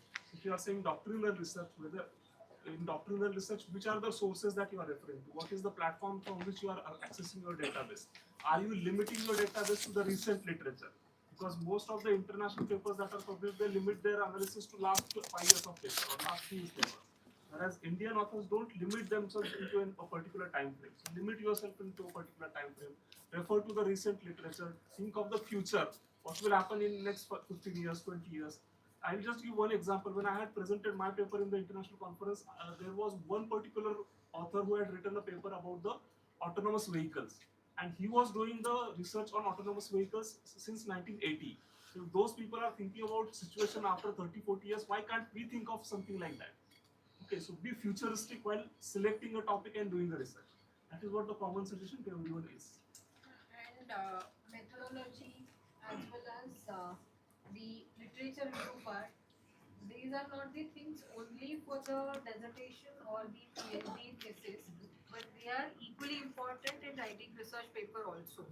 So because of the time constraint, you may not have included it in the presentation, but you make sure that at least a slide is there in your presentation. You don't need to explain it, but make sure that the slide is always included in the presentation, that what is your methodology, what is the literature review, so that you can at least the moderators will understand that you have referred these things also. So some of the international conferences even they restrict your presentation to 3 or 4 minutes. So in that case, 1 minute should be devoted to research methodology, one for findings, one for suggestions, and then conclusion. Okay, so focus on research methodology, major problems identified, and solutions given. Okay, so the same paper can be explained within 3 minutes also and within 30 minutes also. So it all depends on the what exactly the format of conference is. Okay. So focus should be always on, as ma'am has rightly pointed out, research methodology and findings and recommendations. Now I would like to call upon our last presenter for the day, Sangapriya Shere, to present on the topic Protecting Unaccompanied Children in Armed Conflicts, a comparative study of Asian and European legal responses.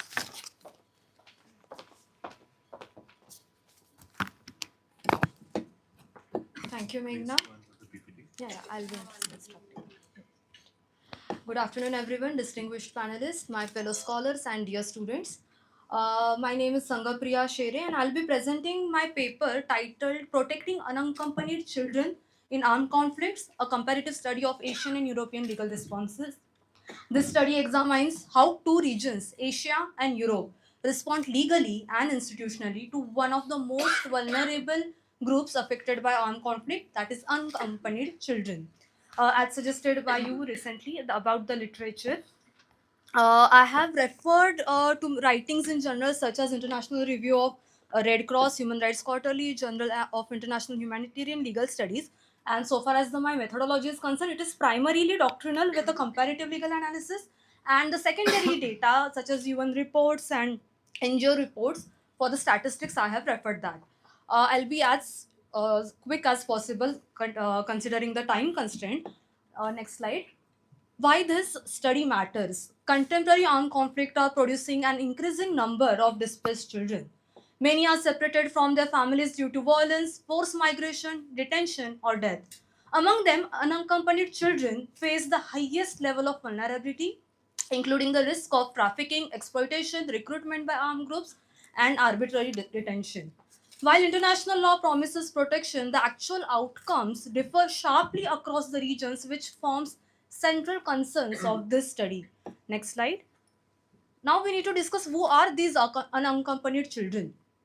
Unaccompanied children are those who below the age of 18 years who are separated from both parents and not cared for by any legally or customarily responsible adult. They are distinct from separated children who may still be with the extended family members, and the distinction is legally significant because unaccompanied children lack any protective caregiver requiring immediate guardianship and specialized safeguards. Treating all conflict affected children as a single category often result in ineffective protection. Next slide.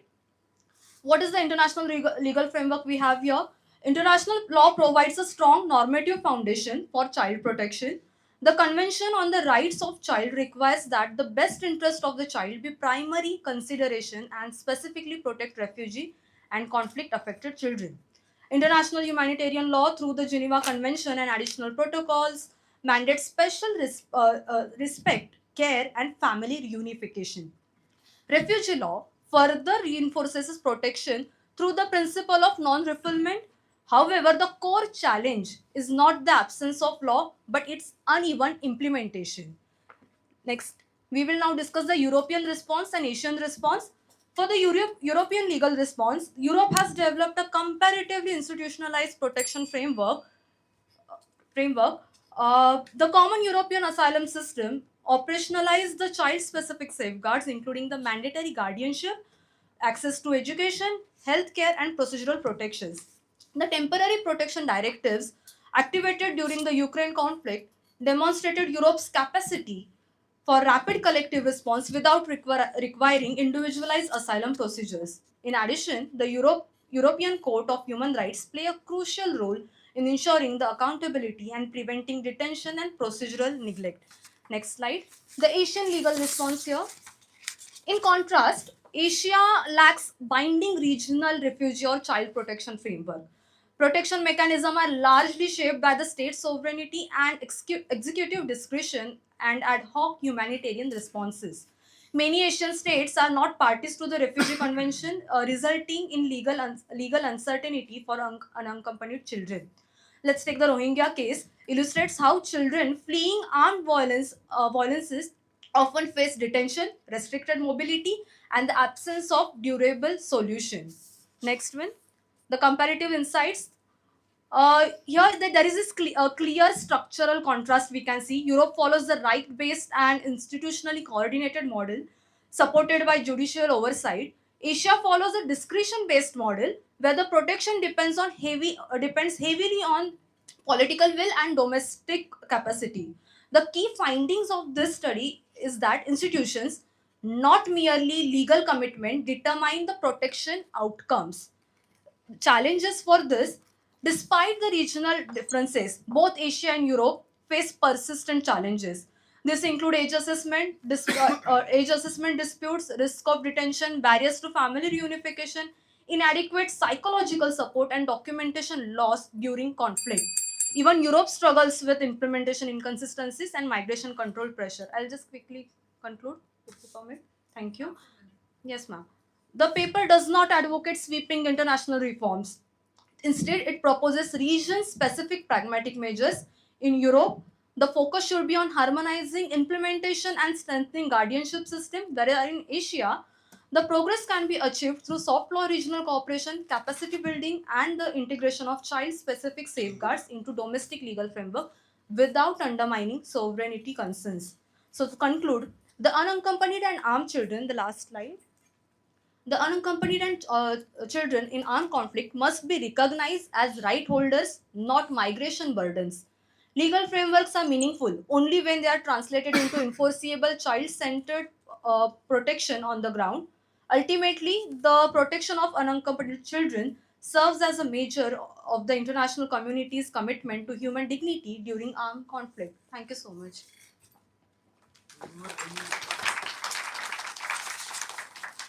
Whenever any graph, image, or table is cited in the presentation, I will just give a source below that Yes, graph. sir.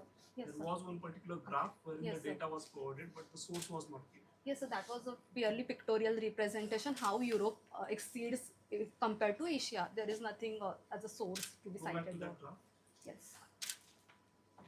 So see, the data is there, right? Yes. 40, 80. What is 40, 80? We couldn't understand, right? So source Just has trying be to identify the up to what extent, nothing else, into percent. Source has to be. Yes, sir, I'll do Also that. the number, why, like, what it actually represents is Okay. not mentioned at all. Yes, ma'am. 40 isn't a number. It may mean 40, number Mhm. 40 or 400 or 4000. So Yes, you ma'am. need to mention that. Yes, ma'am. I'll take that. And the color combination also. Yes. doesn't- Actually, on screen it looks different. Different. but Here when it you looks project different. It looks, so you, Yes. you need to be very aware about how it may reflect. on- Yes, yes. I'll take care of it. I'll take care of it. And they are always in a vertical this thing, not in a horizontal. Yes, ma'am. I'll do that. Thank you so much.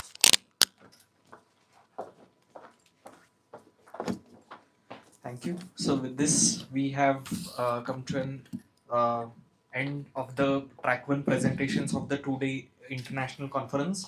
I extend my heartfelt gratitude to Dr. Suvarna Nilak ma'am and Dr. Vikrant Yadav sir for meticulously analyzing all the presentations and giving very realistic suggestions. Also, I extend my gratitude to my dear volunteers, Meghna Bodas, Srijan Sharma, and Mrinalini Raul for making it very perfect. And with this, I declare that we are concluded with the track 1 presentations of 2-day international conference. Thank you.